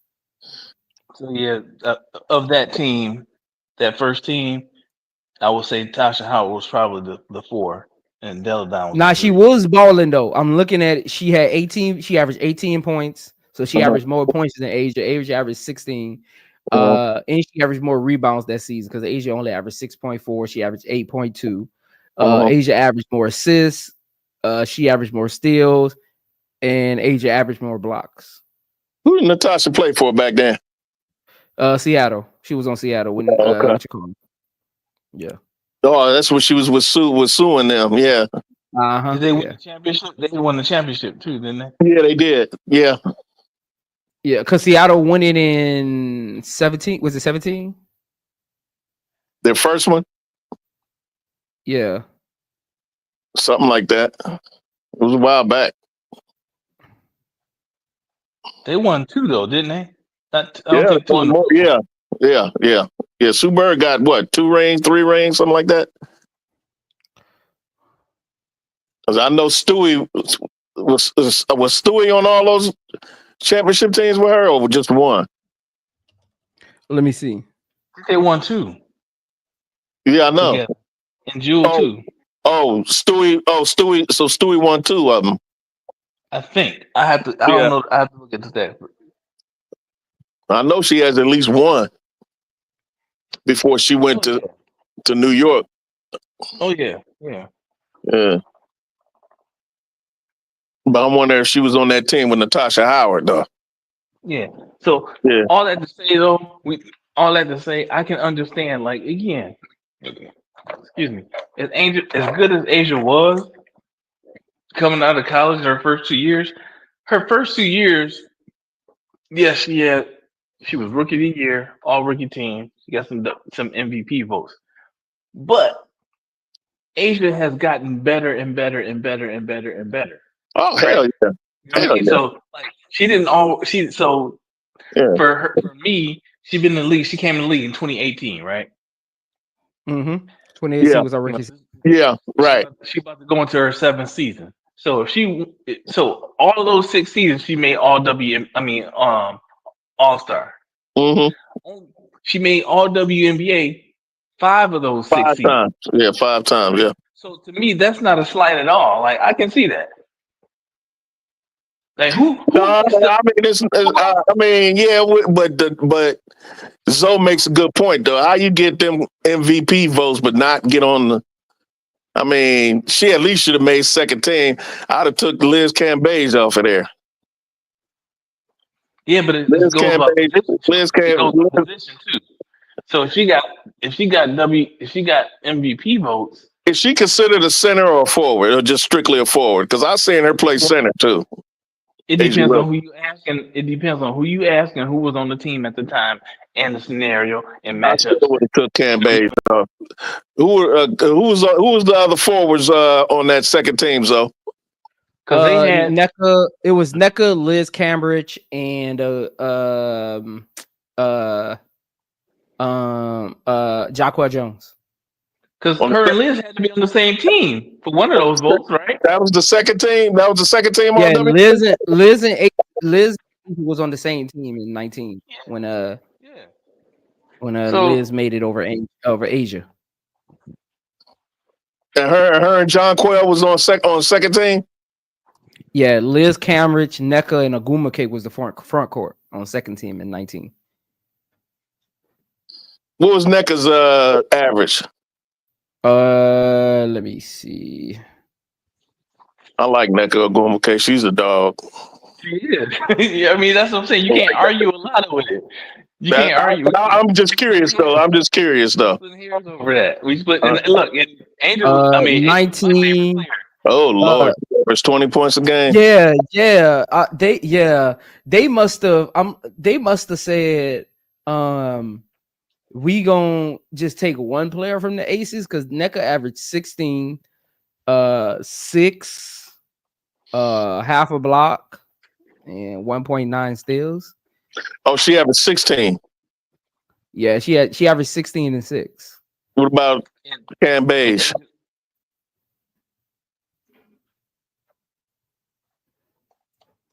Oh, big, sexy. She ain't never done nothing for me. Cam Beige fine as hell to me. She sexy as hell. Oh, hey, they cheated Asia. They wrong for this, dog. They cheated Asia. Asia averaged more points, more steals, more assists, and more blocks. Yeah, that's why I said take her off of there. I remember Cam Beige when she played. She was not. Time the hell out. Asia had better stats than her. Liz Cambridge was 10th in All-Star voting. Asia was 7th. Lord, that don't make sense. It don't make sense. How did she make the All? How did she make the All NBA probably team? Got more fan votes, Asia bro. Wilson? Probably fan votes, bro. The All NBA team is. I thought you said the All-Star. No, they both made the All-Star game. Okay. Asia had better numbers and had more MVP votes. Yeah. But how did Liz Cambridge make the team over? I don't know, bro. Bro, you heard what I said. Take Liz Cambage off of there. If they ain't gonna put her on the first team, take Liz Cambage off, put Asia there. I remember Liz Cambage when she played. She was not better than Asia. Only thing I can see is maybe they really looked at it positionally, and they compared power forwards to power forwards and centers to centers. But she should have made it over NECA. Yeah. Because Asia Wilson was 7th, NECA was 8th in MVP voting. Yeah. That's why I asked though, what did NECA average per game?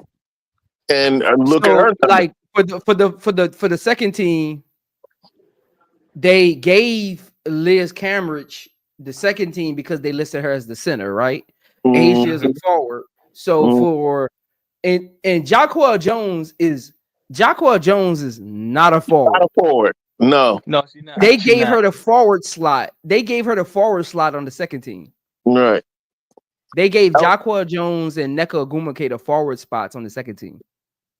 Oh, so they called. Oh, okay. They put two centers on the second team. Yeah, see, that's That's bogus. Yeah. That's I don't bogus. know. Look, She got robbed. What the conspiracy was. Yeah, Asia got robbed there. She got robbed. When you put it that way. How you seventh in MVP voting over your own teammate got better numbers and you don't make the All NBA team? Because they could look. Because in reality, I could see Jonquel, but then If that was the case, BWill, they should have put Jacquel at center, which she actually plays. Jacquel has never been a forward. Never. Nope. Never. So it could. So again, I think they didn't. Again, media is all fanfare. Maybe at that time, Liz Cambridge had more fanfare than Asia Wilson because Asia Wilson was in her second year. Liz Cambridge at that time, people was trying to anoint her a little bit. Same thing with Netflix. I don't know why. It was clear to me. It was clear to me Cam Bays wasn't better than Asia. Cam Bays could play. I'm not saying she was garbage, but over Asia, hell no, man. Hell no. Hell no. Hell no. I watch my own two eyes. I use what I call the eye test. And I watched both of them play because that was a little bit before my little hiatus from watching the WNBA because I got tired of all them studs. But anyway, I saw them too, and I was like, Asia better than her. I didn't know they did that to her though. I didn't pay attention to that. Yeah, so but I knew she got robbed one year. That must have been the year because Asia still remembers that. Yeah, because she made it every other year after that. It's just that didn't make the All NBA. He talks about a year where she got robbed, and I think she was talking about that year. Yeah, it got to be that year because she made it every other year. Yeah, she got robbed. She got robbed of the MVP last year too. Yeah, I was going to say she got robbed last year of the W. Yeah. Oh yeah. When they gave the Stewie, yeah. Like what? Like what? Right. Like, man. Hey, look. I'm glad. Know what I am though, BWill. I'm glad we have more eyes on the WNBA because now some of these media people, I'm telling you, I've been watching WNBA. They be doing some shady stuff. So I'm glad there's eyes on the WNBA now. Because now they can't push their narrative. They could probably straighten them out. Like, what are y'all doing? Yeah, they gotta be a little more legit now because they know they got eyes on them. They need to kill the narrative that Caitlin Clark is the face of the league and she ain't won nothing. The face of the league should be Asia Wilson. I don't know what they have against Asia Wilson. She ain't did nothing to nobody. I've never figured that out yet. I don't know what the problem is. She doesn't get in trouble. The problem is Asia too pro-black. She's too pro-black girl. Little black girl. That's what she is pro-black. That's what she's playing for. She is pro-black. She is pro-black. I'll give her that. She's at the top of the game. She's one of them Southern geechies with knowledge of self. She's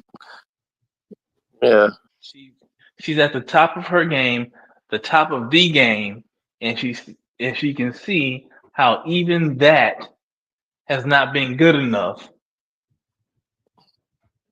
for the media, right? That's why we need to control the narrative. It's not been good enough for her to get the shine that she deserves. And she's vocal about it. Because I'm tripped out, BWill. I ain't never seen nothing like this in sports in my life. Me neither. How you got one of the GOATs, arguably the GOAT, in their prime, and every year you have somebody else challenging them for best player in the league. Make that make sense. It doesn't make any sense. And I love. I ain't gonna say love. I admire Stewie. She is not Asia Wilson, and she was definitely not Asia Wilson last year. I don't know what the hell these people are thinking about. Hey, listen. I guess she white, so Prime I don't know.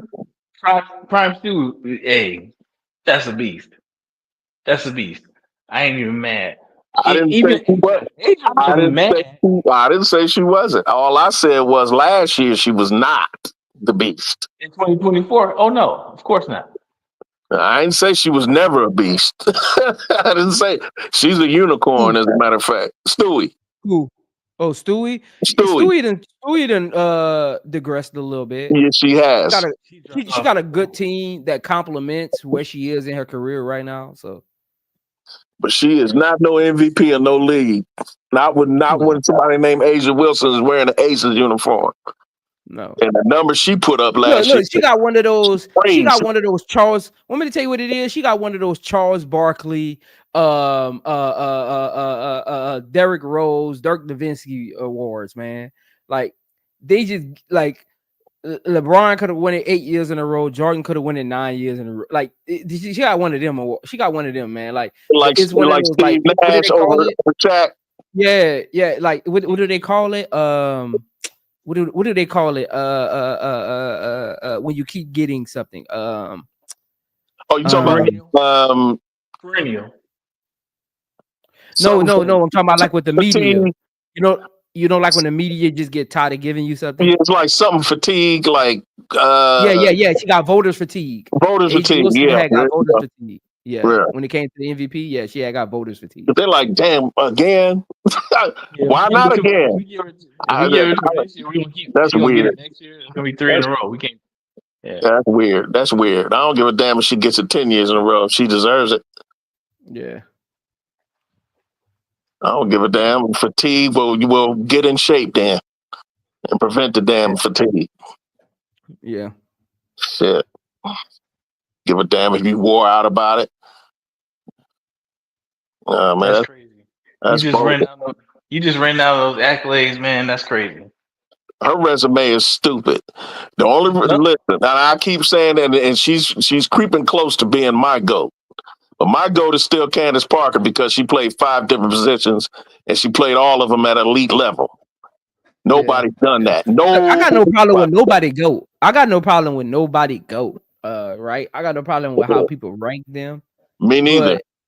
But, again, Asia Wilson is the GOAT of this era. It ain't even up for debate. It ain't an argument. It's not even an argument. Yeah. Yeah. That's inarguable. That's inarguable. Look, it's not even close. Look at the Olympics. Look at the Olympics. You had everybody on that team. Yeah. And who they deferred to? Who they said, Asia, give her the ball and move out the way. Asia. Yeah. She didn't even have to demand the ball. They gave her the ball and moved out the way. And when she struggled, they struggled. But there wasn't that much struggling. And that's the thing with a player like Asia Wilson, she ain't gonna struggle. Their biggest struggle was when they played France, when Gabby just lost her mind. But and the thing is, but think about this with Asia and players like Asia who are literally great players all around, great players. Yeah. When you say Asia struggles, what are you talking about? What aspect of the game are you talking about? Well, when she's not superhuman, she's just great human. Damn. This is what I tell. Let me tell you this. Look. When she scores 23 instead of 30. Want me to tell you this? Look, you talking about scoring. Look, BWill and Brass. Tell me if this makes sense. I always tell Angel Reese fans this. You want to help kill the narrative between Caitlin Clark and Angel Reese? Push Asia Wilson. Because see, you're letting fans compare Angel Reese and Caitlin Clark. You have a debate. if you push Asia Wilson, you set a standard. Mm-hmm. See, Angel Reese hasn't set a standard yet because she's only been in the league 1 year. 1 year, Asia yeah. Wilson set a standard. Mm-hmm. You would kill all their narratives if you actually push Asia Wilson because she set a standard. Yep. And guess what? The Clarkies know Kaden Clark will never reach that standard. They know that. They know that. But so they know that, and that's why I said y'all feed into what they actually trying to do. They trying to make Asia Wilson go away and push that narrative to create a Caitlin Clark standard. I bring in Asia Wilson when they talk that face of the league. You really got to pay attention to what be going on. You really got to pay attention to what be going on. So half these fools I don't even argue with, because when you bring up Asia Wilson, they go to the popularity card. I'm like, y'all ain't in this for no basketball. Y'all don't know nothing about no basketball. This ain't about basketball. This is about narrative and ideology. It ain't got nothing to do with no basketball. Because every time they talk about the face of Kayla, I say, how many championships has he won? How many championships Asia Wilson won? Thank you. I rest my case. No, not about basketball. I rest my case. How many MVPs does Caitlin Clark have? Okay. How many does Asia Wilson have? Okay. Who should be the face of the league? Okay. Thank you. And then they talk about, then they bring up social media followers of popularity. I said, well, I can bring Angel Reese fans. Angel Reese fans, they do it. See, the Angel Reese fans, they do it with Asia Wilson, but they don't lean into it. Like, they'll talk about how Angel Reese limits like Asia Wilson, how she make Angel Wilson works for everything. So they lean into it, but they don't use it the right way. If that makes sense. Like they don't really use it to set the standard. Like the way that they use it, I be trying to help them. Like the way that they use the Asia Wilson being guarded by Angel Reese, they use it just to make a point, not diminish the narrative. They need to use it to diminish the narrative. Use it just to make a point about how great Angel Reese's defense is. Right. But they need to utilize it to create to change the narrative and create the standard of what it takes to be at the top of the league. In order to be at the top of the league, you got to match energies. You got to be a game changer. You got to be able to guard the best, limit them, and still produce on the other end. See how I just created that? Caitlin Clark doesn't do that. She doesn't guard the best player on the other end, the one-way player, and she doesn't create impact at all levels of the game. So that's how you like. I be trying to help them out. They just use it the wrong way. They be leaning into it to make their point about Angel Reese's defense, but they never use it. They only use it when they use her defense, but they never use it when they're trying to dispel the narrative. That's when they really need to use it. I don't even bring up Angel when I talk about Asia for real, because again, she only been in the league 1 year. Yeah, it ain't no conversation. It's not even a conversation. It's not a conversation. As much as y'all see me on Zoe's page and everybody show and HD, just gushing over Angel. When it comes to Asia Wilson, I don't mention nobody else because there is nobody else. There is nobody else. You read out Asia Wilson. The way Asia Wilson scores is just different. Man, Asia it's Asia and it's everybody else, bro. That's just the bottom line. It's Asian and there's everybody else. Ain't nobody close. That goes back to what I was saying earlier. When you say Asia, when you mention Asia struggling in a game, right? What you're talking about is what you're talking about is scoring. Everything ain't dropping for her, right? She might be having, an off night shooting, right? But everywhere else in the game, you ain't never seen Asia struggle. That's because let me finish, Brad. You ain't never seen Asia struggle shooting and rebounding and playing defense. That's true. You know what I'm saying? You ain't never seen that. Yeah, because her other parts per game don't drop off. Yeah. If you look at her stats, for instance, ran off some stats. Yeah. Last year, when everybody was talking about putting Caitlin Clark in the MVP conversation, nobody in the league deserved a vote for MVP except for Asia, because she was top 5 in the league in every category. Yep. Without Chelsea Gray. Without Chelsea Gray. Right. Without Chelsea Gray. She was top 5, top 10 in the league in every category except for assists. Yep. Come on. You see, even in the chat right now, look, WNBA fans, I'm trying to help y'all out of how you actually create. They not even talking about Paige Beckers. Y'all not even listening to what I'm saying. Now y'all trying to compare Caitlin Clark and Paige Beckers. Y'all will never win the argument by trying to compare players. I'm trying to help y'all out like it is in the NBA. You have to set the standard. Then you create the narrative of them reaching the standard to be on that level. You keep comparing player to player, they're going to find a way to match that player's ability and make it seem more. You have to set the WNBA fans. If you want to dispel the narrative, you have to set a standard. Stop comparing the player. No, because when you set a standard, now their expectations for Caitlin Clark have to meet the standard in order for her to be at the top of the league or even in any debate. Y'all trying to compare a player to a player. That's not how that actually works. You'll just be talking in circles. Y'all, that's why y'all notice I never bring up Angel Reese versus Caitlin Clark, Paige Becker versus. I never bring none of that up because that's not even a standard. You're that's an opinionated debate. That's not a standard.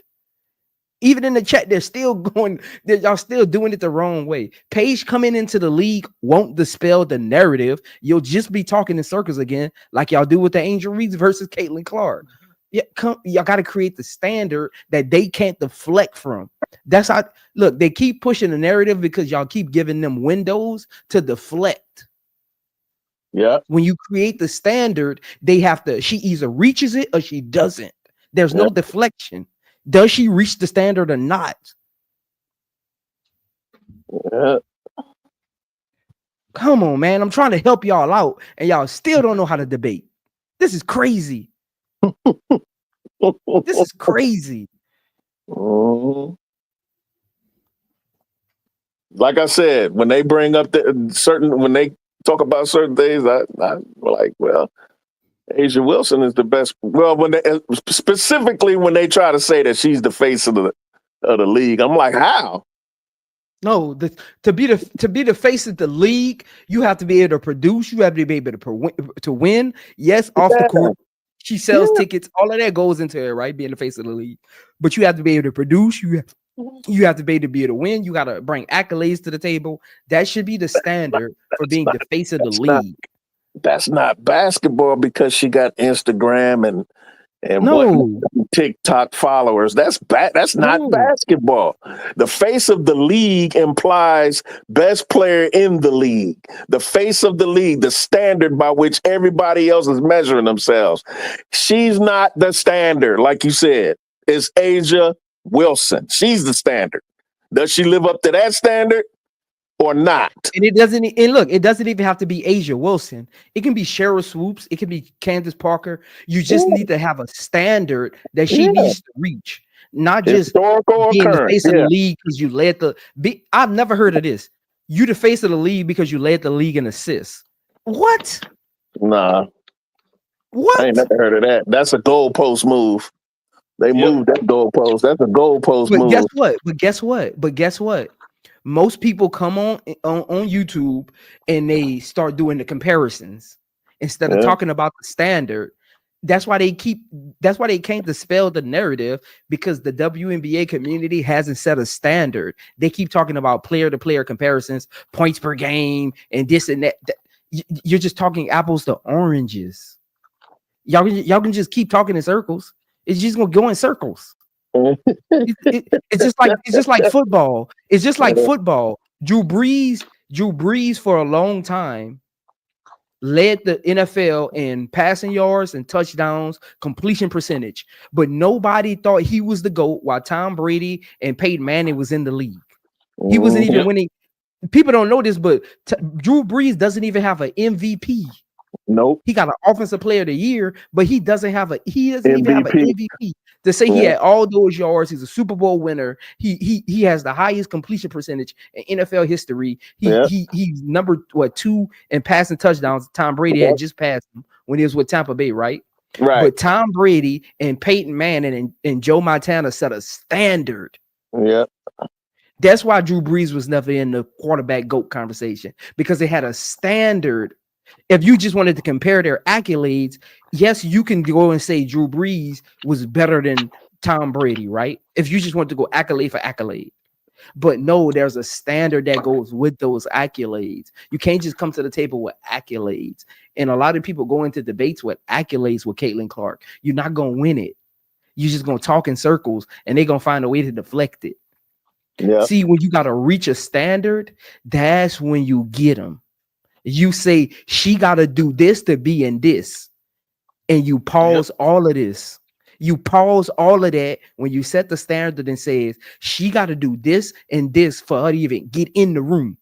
Yeah, they shut up. Y'all debates are letting her accolades put her in the room. No, she got to do this, and this to even be in the room.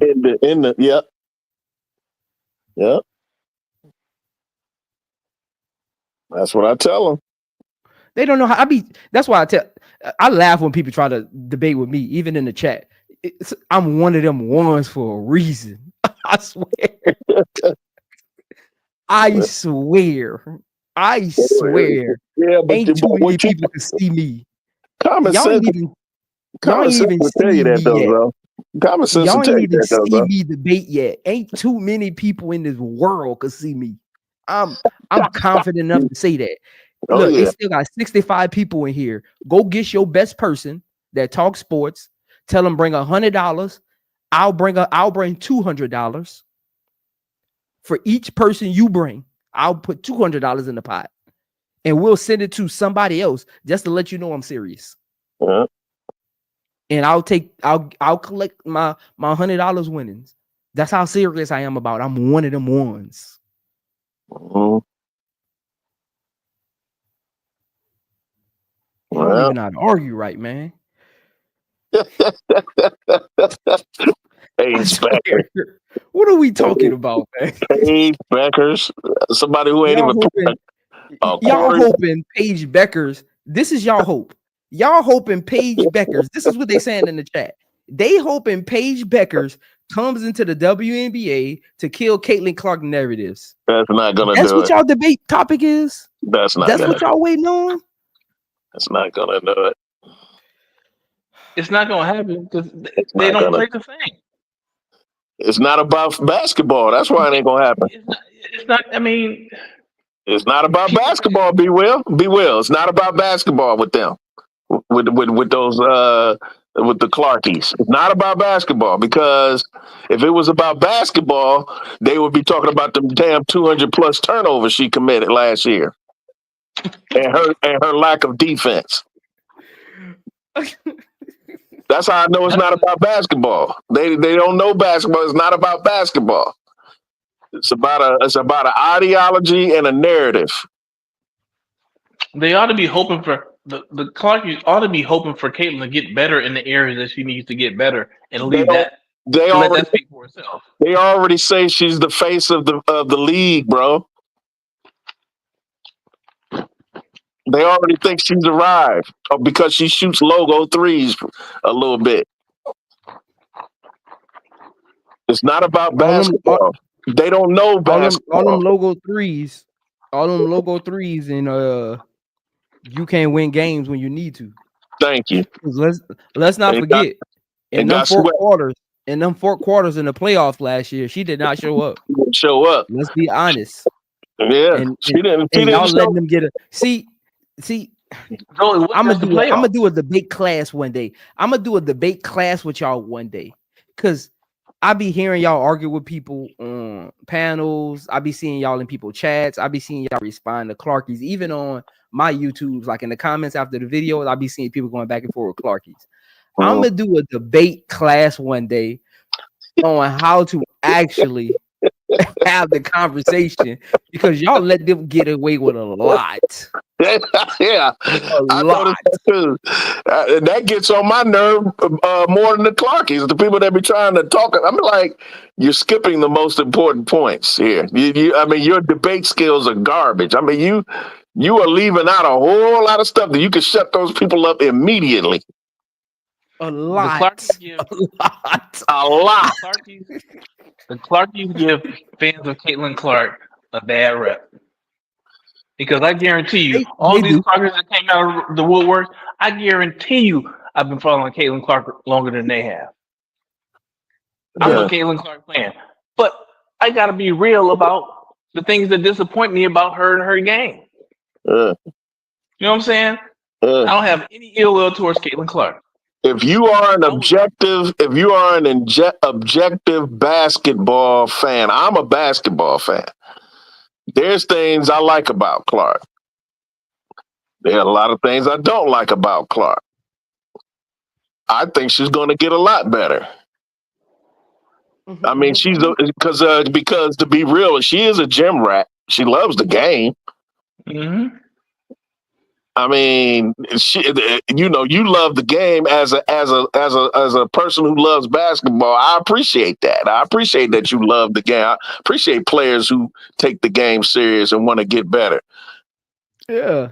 It's these damn fans that I have. You got to be able to critique players without being disrespectful. You got to be able to respect the game, call a game like you see it in a knowledgeable way. Like this is the crazy thing. There's a lot of people that come on my panels and they hear me talk and they hear things I say and they realize I'm actually a bigger AJ Wilson fan than Angel Reese fan, and they be just realizing that. Like some people that are listening right now have just realized that. Y'all know this, but some people, because the way I talk, I don't disrespect players. So a lot of people might think I like Angel Reese more than I like AJ Wilson just because of how I talk and I cover Chicago Sky stuff, right? Mm-hmm. But I respect the game enough to highlight what players do well. I can critique a player and say, hey, you need to get better here. But I'm great at highlighting what players do well and respecting the game. Because at the end of the day, I don't care what people tell you. Playing basketball at a high level is not easy. If it was, everyone would do it. Be doing it. Yep. So I don't expect everybody to be 100% at all facets of the game. That's why I love players that play hard. Look at my top 5 favorite players to watch: Asia Wilson, Angel Reese, Bridget Carrington, Mick Buckets, and Dejanay. What do all 5 of them have in common? They play basketball the right way and they play hard. Mm-hmm. Yep. It's easy. It's easy. Yep. It's easy. Yep. And yeah, I mean, like I said, I like some of Clark's game, but she don't play hard all the time. For me, she doesn't. You know, she be giving up, and these people act like I'm not looking at what I'm seeing. And I'm like, she ain't the only one. There's a lot of players like that. It is. That's the whole thing, Brass. It's a lot of players like that. How come you can't talk about it when it's Caitlin Clark? You know what I'm saying? Like, it's a lot of players like that. A lot of players, black, white, whatever. That I don't like watching because they don't play no damn defense and they turn the ball over 5,000 times a game. Yeah. Like me, I'm not a Sabrina Ionescu fan. I'm just not. Me neither. I'm just not. But I don't see what's so great about it. Some people in the chat probably just found that out by me saying that. I'm not because guess what I don't do?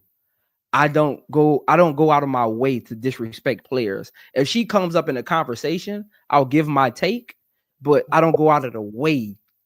A lot of people go out of the way. Like I be on Facebook and stuff.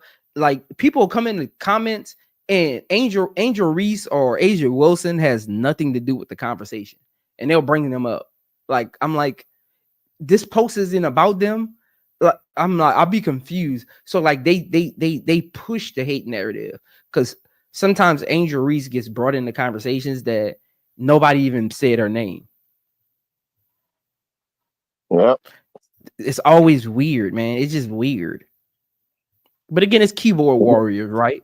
It's keyboard warriors. That's why I don't get into. I don't make the videos. I don't do the content about the breaking news stuff because I don't like to feed into that. I just love the game of basketball.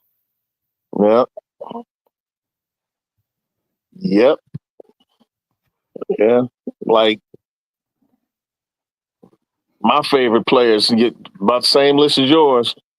Angel, Dejan, I like Neka Agumake, Fisa, and McBucket. See, I love McBucket. That's my girl. Whenever I say her name, I say it in an Irish accent. McBride.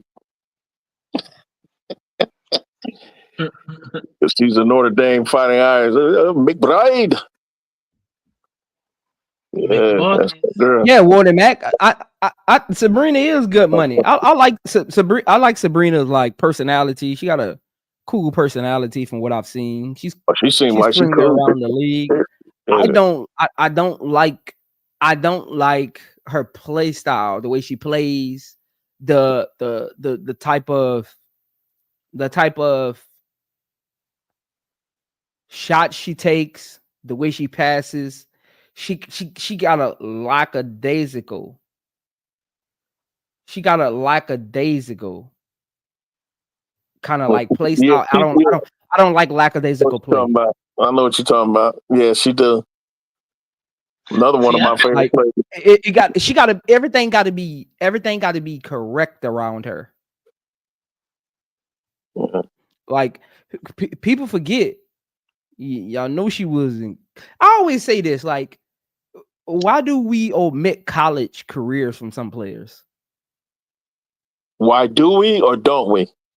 Why do we? You ever notice that with some players we just never talk about college?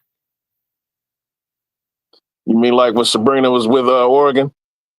Yeah, we never talk about what she did at Oregon. Well, I don't talk about because I'm not an Oregon fan. I wouldn't know like that. No. I wasn't even watching Oregon. I know she came out of Oregon, but I don't even watch. I never even watched them. What did she actually do at Oregon?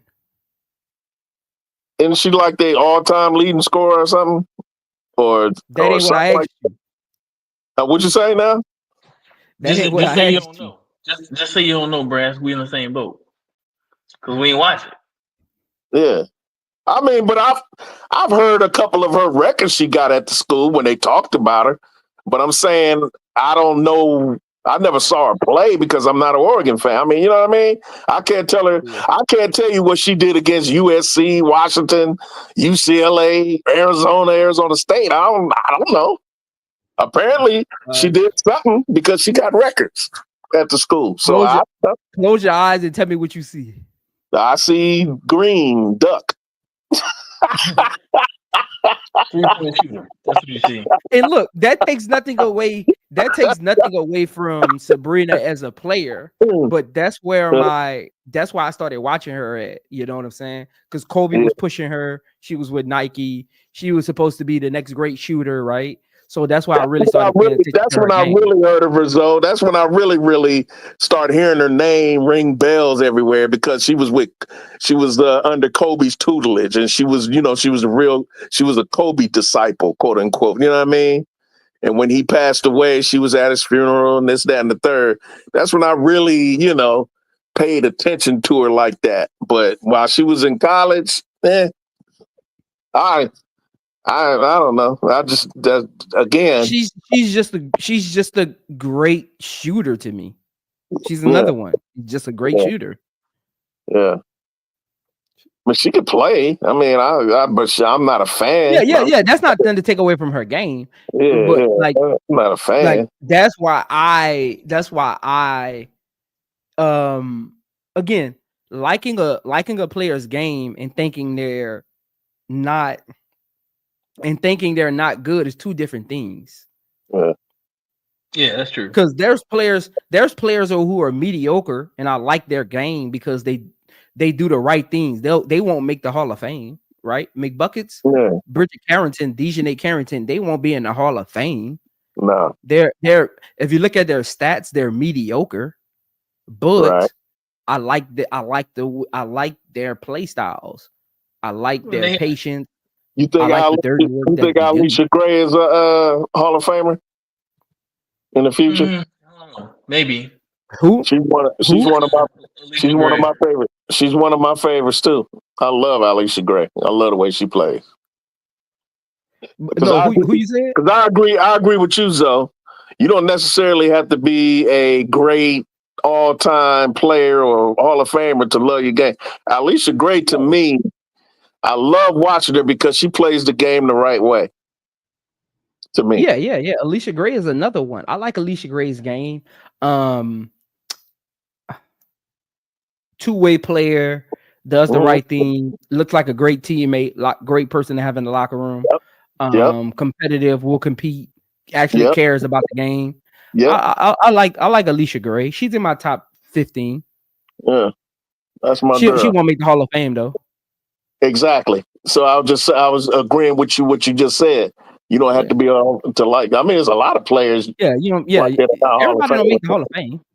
Yeah, and every sport I like: basketball, football, women's basketball, college football, college basketball.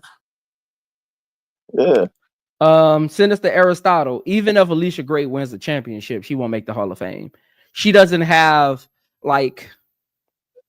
You need to be looked. It's just not about the accolades.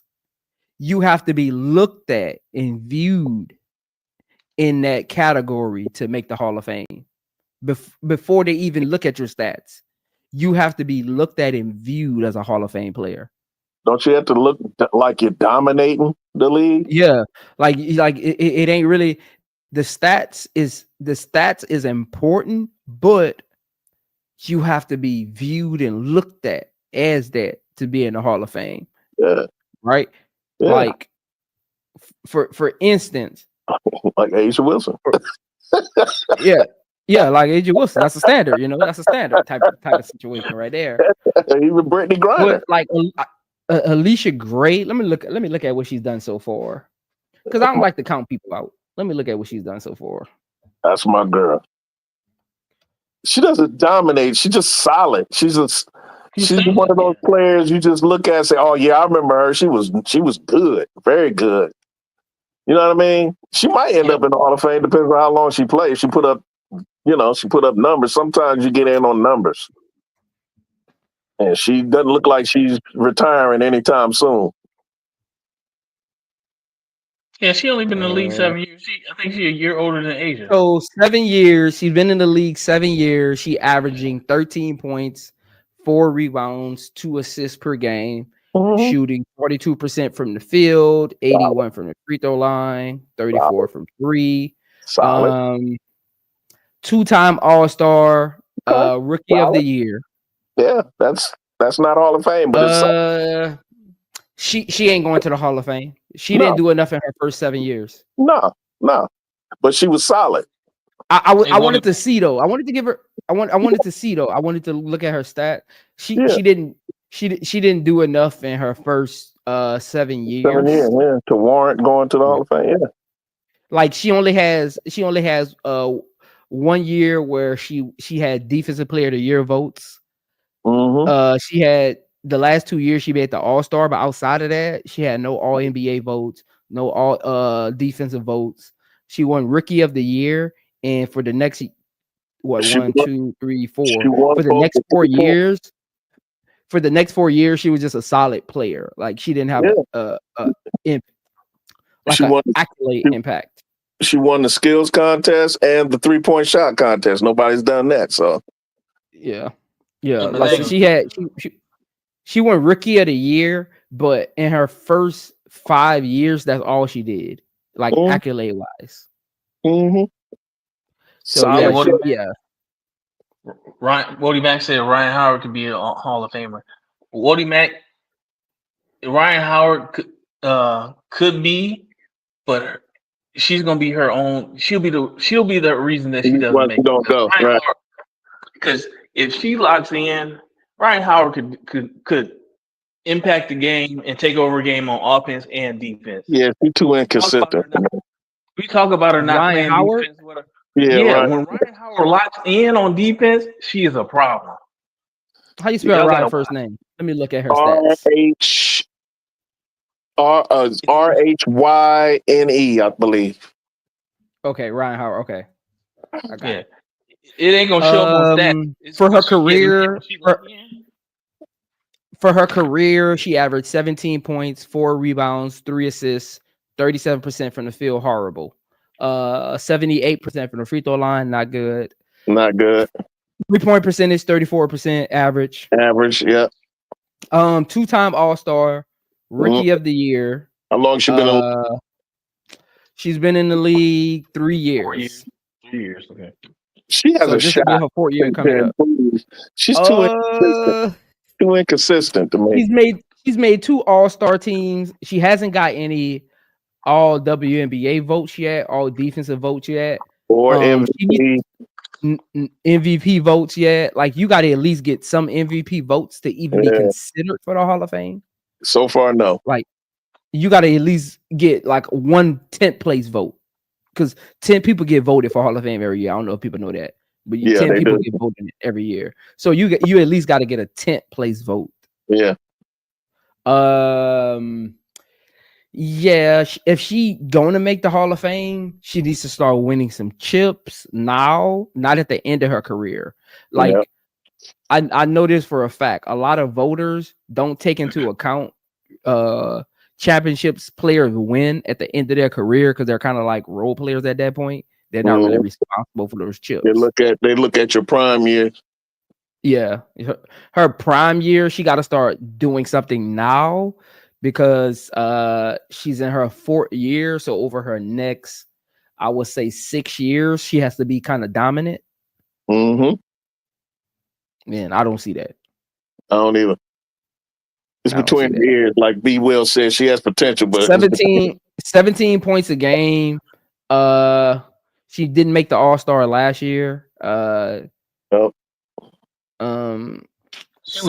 points a game. No, she wasn't. She started 29 games last year. Yeah, out of 40, 44? And she played 30 though. She started 29 games, played 30, played 33 minutes a game. Yeah, she had little knick-knack injuries last year. Yeah, she didn't start the season because I'm pretty sure, right? Because Alicia Gray was taking all the. Let me look. I'm about to look right now. Let me look. Yeah, I think she had injuries last year. She didn't start this. I feel like she played limited up until the All-Star game. I mean, to the Olympics. Then she went to the Olympics, or maybe she got in. I don't know. I can't remember, but I know Atlanta started the season. I believe. Maybe I'm wrong. I have to look. Let me look.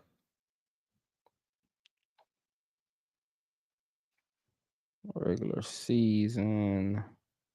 I can't remember exactly when she missed. I think it was the beginning of the season, though. She with Atlanta, right? Yeah. I think it was the beginning of the season. Because remember, they got hot at the end. That's how they snuck in the playoffs. Mm-hmm. Because they got all them injured players back.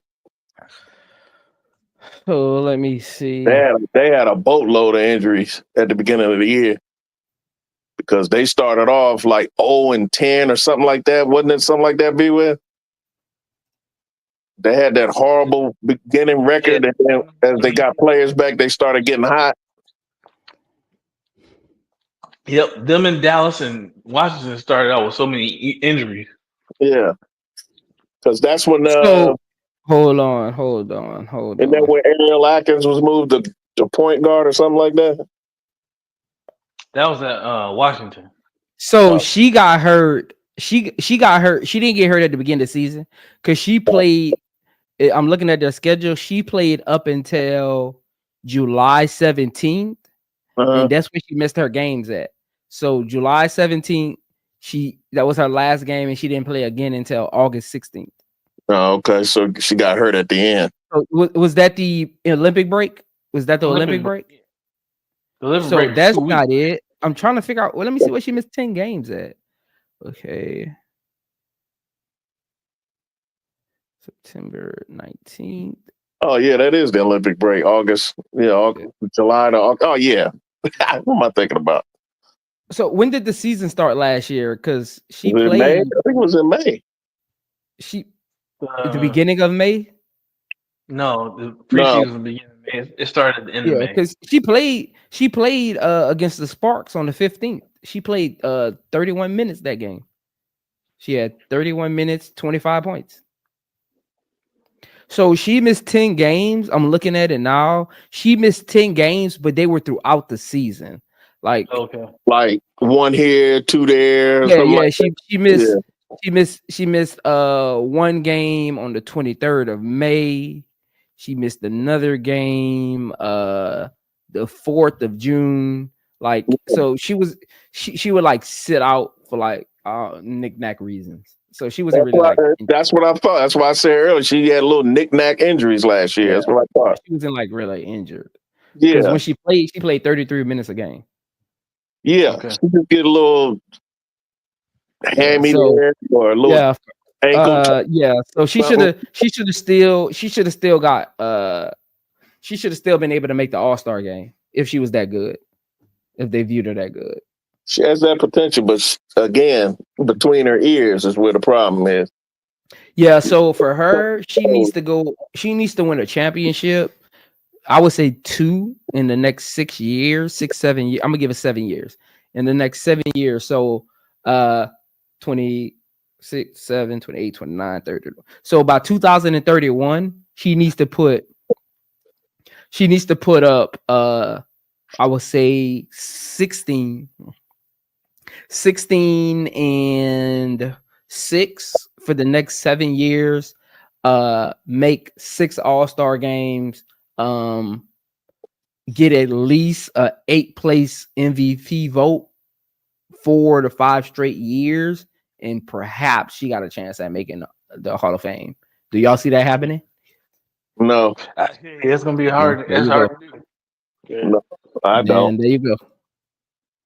Yeah. So wasn't she like hot and cold during Unrivaled?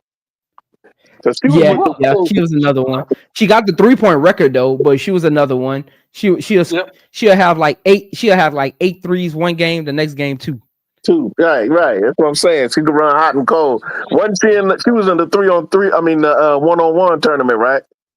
Yeah, she got put out first round. Yeah, she got put out. Yeah, exactly. And that was the off Ryan Howard.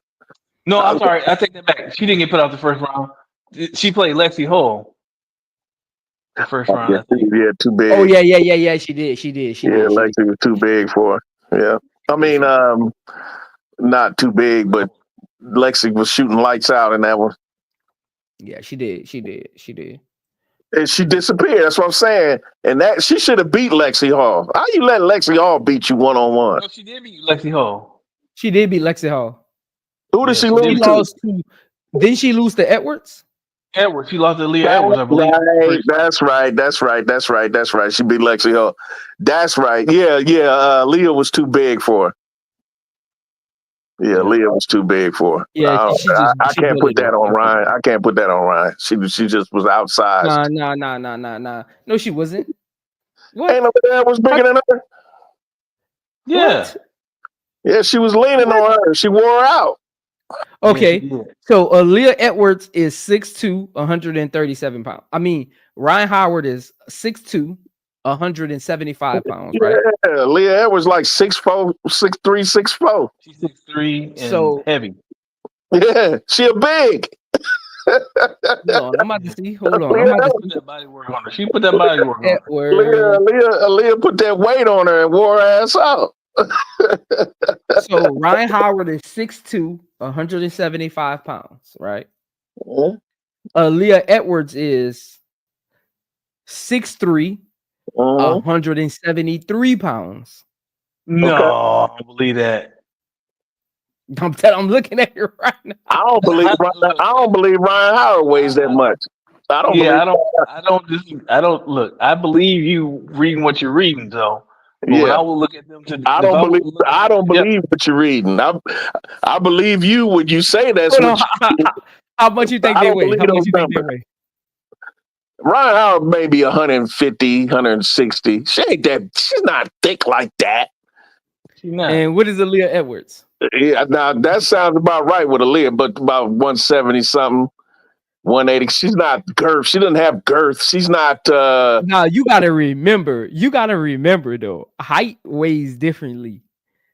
Like they're 6'2", 6'3". So for every inch, you gotta take that into account as well.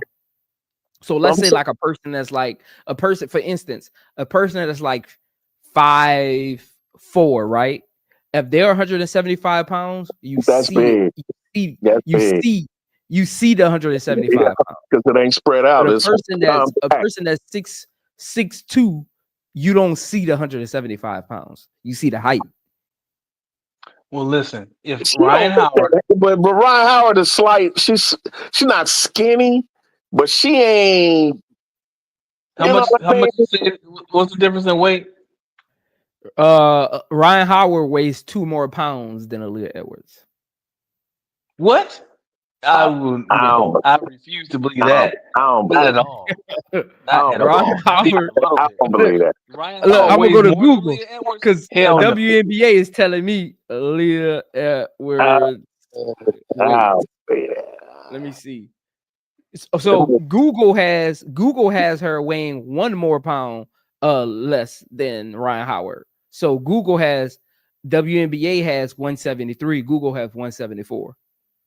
For Ryan Howard? No, for Aaliyah Edwards. Aaliyah Edwards. Oh no. Ryan Howard is 175. We don't know when the last time they got weighed. Those might be combine numbers. They might have been, if anything, it might be Ryan Howard on Google. I went to ChatGPT too. On ChatGPT, Google, and WNBA.com. Ryan Howard is 175. On ChatGPT and WNBA.com, Aaliyah Edwards is 173. That's that rookie baby fat. That's that rookie baby fat. I don't believe that. Well, anyway, all I know is I saw. Now I'm gonna say this though. I'm looking at Ryan Howard. Like just standing. She got some short shorts on. She does have some nice sized thighs. Ryan Howard does, and her arms look a little heavier than Aaliyah Edwards. I'm looking at a picture of both of them right now. I mean, like I said, she's not skinny, but look, I saw the one-on-one matchup, and she wore Ryan's ass out. Ryan was hanging in there for a minute, but that size was too big. Again, I think Showtime said it earlier. Like, think about Jalen Brunson, right? He plays bigger than his height. Like Aaliyah Edwards, Ryan Howard. We always talk about Ryan Howard. What's one thing we say about her? She doesn't realize she's 6'2". Yeah. So you can be it's like a bully on the block, right? It's like a bully on the block. I've seen a lot of them fall. Yeah. Like you can your personality can be smaller than your weight. Ryan Howard is one of those people. Her personality is smaller than she is. Leah's exposed it. That's why I say she in her own way, because she has the talent and skill to like when she locks in, she can take over the game. She can be she can be a problem. I've seen that. I saw that during the 3-on-3. Because ain't she with the Rose? No, she was the vinyl. Oh, she was with yeah. Yeah, Ryan Howard was with Enrique then. Oh, okay.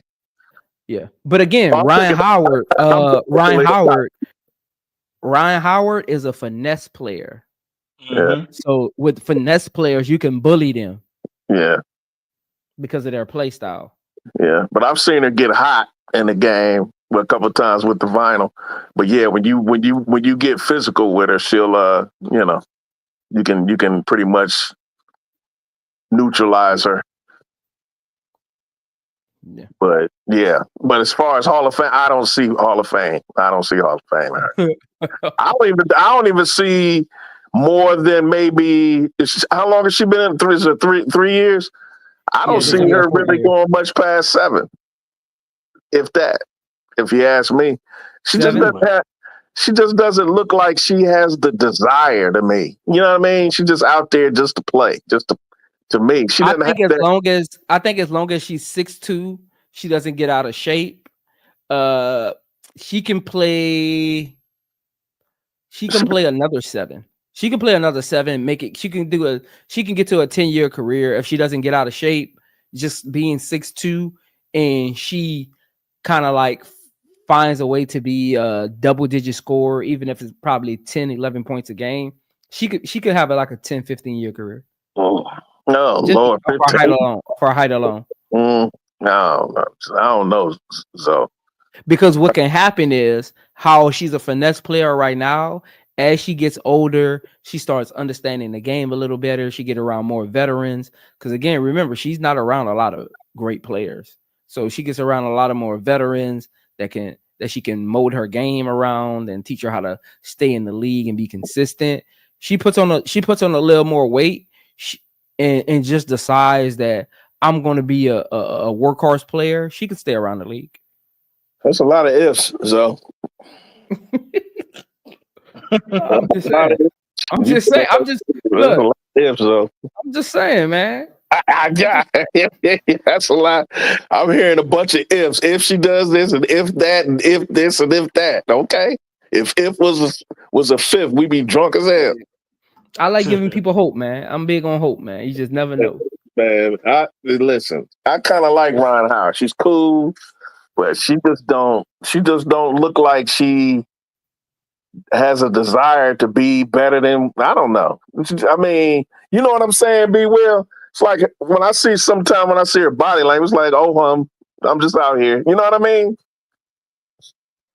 I don't know. I don't see the competitive fire with her.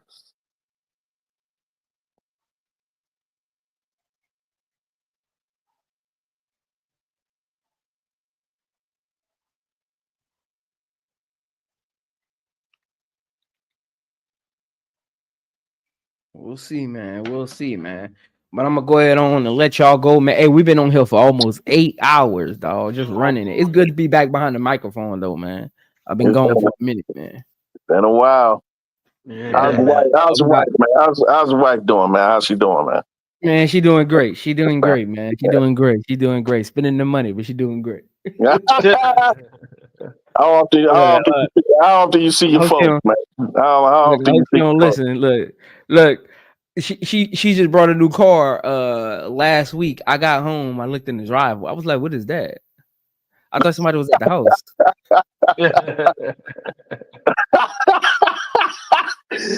For real? She went and bought her. Yeah, I was like, that's why you needed a picture of my driver's license. Oh, wow. That's funny.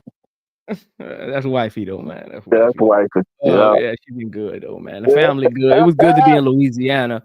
I ain't been back to Louisiana in a minute, man. It was good to go back to Louisiana, even though it was under, you know. Your parents still stay there? No, my parents are in North Carolina. Okay. My parents are in Raleigh. Yeah. Oh, okay. That's where my dad's side of the family is from, North Carolina. There's a bunch of my cousins and distant family there. Okay. Yeah. My baby brother, he's in Germany playing basketball. That's our youngest one. One of my oldest brother, and my oldest sister, they're in Louisiana. Well, she actually just moved back. She was in the military, so she just moved back like a few years ago. So that's the only two, like as far as like my siblings, that's in Louisiana. The rest of them are in other places. Yeah. Y'all done migrated up out of the Lou, huh? Except for a couple of y'all. Yeah, you look, yeah, I don't got nothing going on there, man. But look, yeah, look, ain't nothing going on in Louisiana, man. Huh? What branch was your sister in? Air Force. She was in Alaska for like literally her whole. Yeah, she was stationed in Alaska, literally the whole time. Oh wow, that's crazy. She was in the Air Force for like, cause I'm 36, she's 41, so I'm trying to think. She was in Alaska when I was like in 9th grade. Oh wow. Like I was a freshman in high school when I think she left. Cause she's a little older than me. Was she in that? Probably before that. Was she in that part of Alaska where it's nighttime for a month? Yeah. That's what she was. Yeah. Wow. Yeah. Did you know that, like BWill? Yeah. Oh yeah. There's parts of Alaska where it's nighttime for a month. Yeah, that's where she was at. So there's only certain parts. I thought that was the whole Alaska. No, this is the whole of Alaska. Nah, the one that's the closest to. I think they're the closest to the North Pole. North Pole, yeah. Okay. Yeah. So yeah, that's what the military base is, where it's like. Yeah, it's nighttime for a long time. Yeah, that's what the military base is. She was Elmendorf.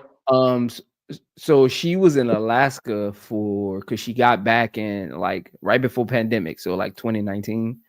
So she was in Alaska for like, man, my freshman year was 03, so she graduated in 01, so 02 to 18. So what, like 16 years?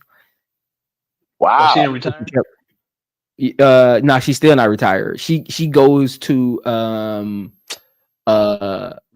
is either Illinois or Milwaukee to do like, you got to go do like every 6 months you got to go work in a warehouse or something just to stay reserved. So she'll go work in a warehouse for like a month at a time. Like every 6 months or something, she'll go work at some kind of like reserve warehouse for like a month, then go back home. Oh, she's working for that. Like she's still like reserve. She's not active though. Oh, she was in like communications. Oh, okay. Yeah, she working for that pension. Mm-hmm. That's what it is. You put in that time to get that pension. You put in 16, you gotta get that 20. Yep. Oh, okay, so she probably aiming for that 20. Yeah. Well, no, because she came home in 19. It was like the year before pandemic. So 21. So she's pushing 20. She's pushing 20. Yeah, she in the reserve, when you come out off active and go into reserve, it's not 1-for-1. So you might, depending on your contract and your career for and all that kind of stuff. Okay. She probably had to do. I don't know how none of that works. 8 years in the reserve to get her full 20-year pension. So, yeah, I know my cousin. I ain't never been reserved, so. So she got to do 8 years reserve. 8 years would be next year. Yeah, I'm not sure what it is. 27. If there's 8 years, it'd be 27. I've been in active duty, so I don't know. I don't know how they calculate it, because it just everything is a calculation, man. So they have to calculate it. So people can be different. And like you say, they do their numbers weird. They got a weird way of calculating numbers. They do, and I don't understand it. Yeah. Me neither. I don't know. Yeah, that's why I don't even pay attention when she be trying to explain it. I don't pay attention. Yeah, I'm gonna forget that as soon as I walk out this door. Right. She getting them benefits. I know that. Healthcare, then she get it all. She get it all. She ain't got to pay for nothing, medical or nothing like that. Look, I told her you need to give me that Navy Federal card, man. Yeah, that's the branch my cousin was in, Navy. He was in Navy for his, man, that dude went in when he was 17, 18. He's older than me. 17, 18. He stayed in the Navy for like 25 years, man. I was like, Damn. He made sure he stayed. He got married. He stayed in there. After he got married. I got an uncle that was in the military for like, because he was in like Desert Storm and all of that. Like, he literally just retired. So he was in the military like almost 50 years. Yeah, two of my mom's brothers, my uncles were in the military. My uncle Edwin was in the Army. What was he in the Army? Or Marines, one of the two. And then my other uncle, he was in the Korean War. That's how far that go back. Yeah. He was airborne. He jumped out of planes during the Korean War. Man, let me let y'all go, man. So I can get some Z's. Yep. All right. I'll holler at y'all. Man, appreciate y'all for pulling up. Everybody in the chat. Make sure you comment, like, share, subscribe, you know, the usuals. Appreciate everybody for the super chats. JT Money for $5, Lilac BP for $4.99, and JT Money for another $5 super chat. Appreciate all my super chats as always. Again, if you're not a member of my channel, go sign up for a membership, because if you are a member, you already know I've already dropped videos that only members can see. So I've dropped some 10-minute breakdown videos only for my members only. So if you're not a member, become a member so you can actually see my hidden breakdown videos. I just do those for my members, just showing my appreciation. So if you're not a member, go select one of my packages. I got a $2.99 package up to a $99 package. So holla at your boy. Like the video on your way out. Share, like, subscribe, tell a friend to tell a friend. You already know what it is. Deuces. Yep. IAmZoMedia, where the passion collide. Spotlight the hustle, bring the grind worldwide. From interviews to moves, the game's in my scope. Showcasing the greatness, inspiring hope. She cross up defender, step back, that's clean. Highlight moments, blowing up the whole scene. From buzzer beaters, the teamwork extreme. The beauty of the game, living out the dream. I break it all down, every pick, every roll. From the layups to the swishes, every hoop, every goal. Got the mic in my hand, got the stats in my soul. Women's basketball shining, that's the ultimate role. From legends of the past.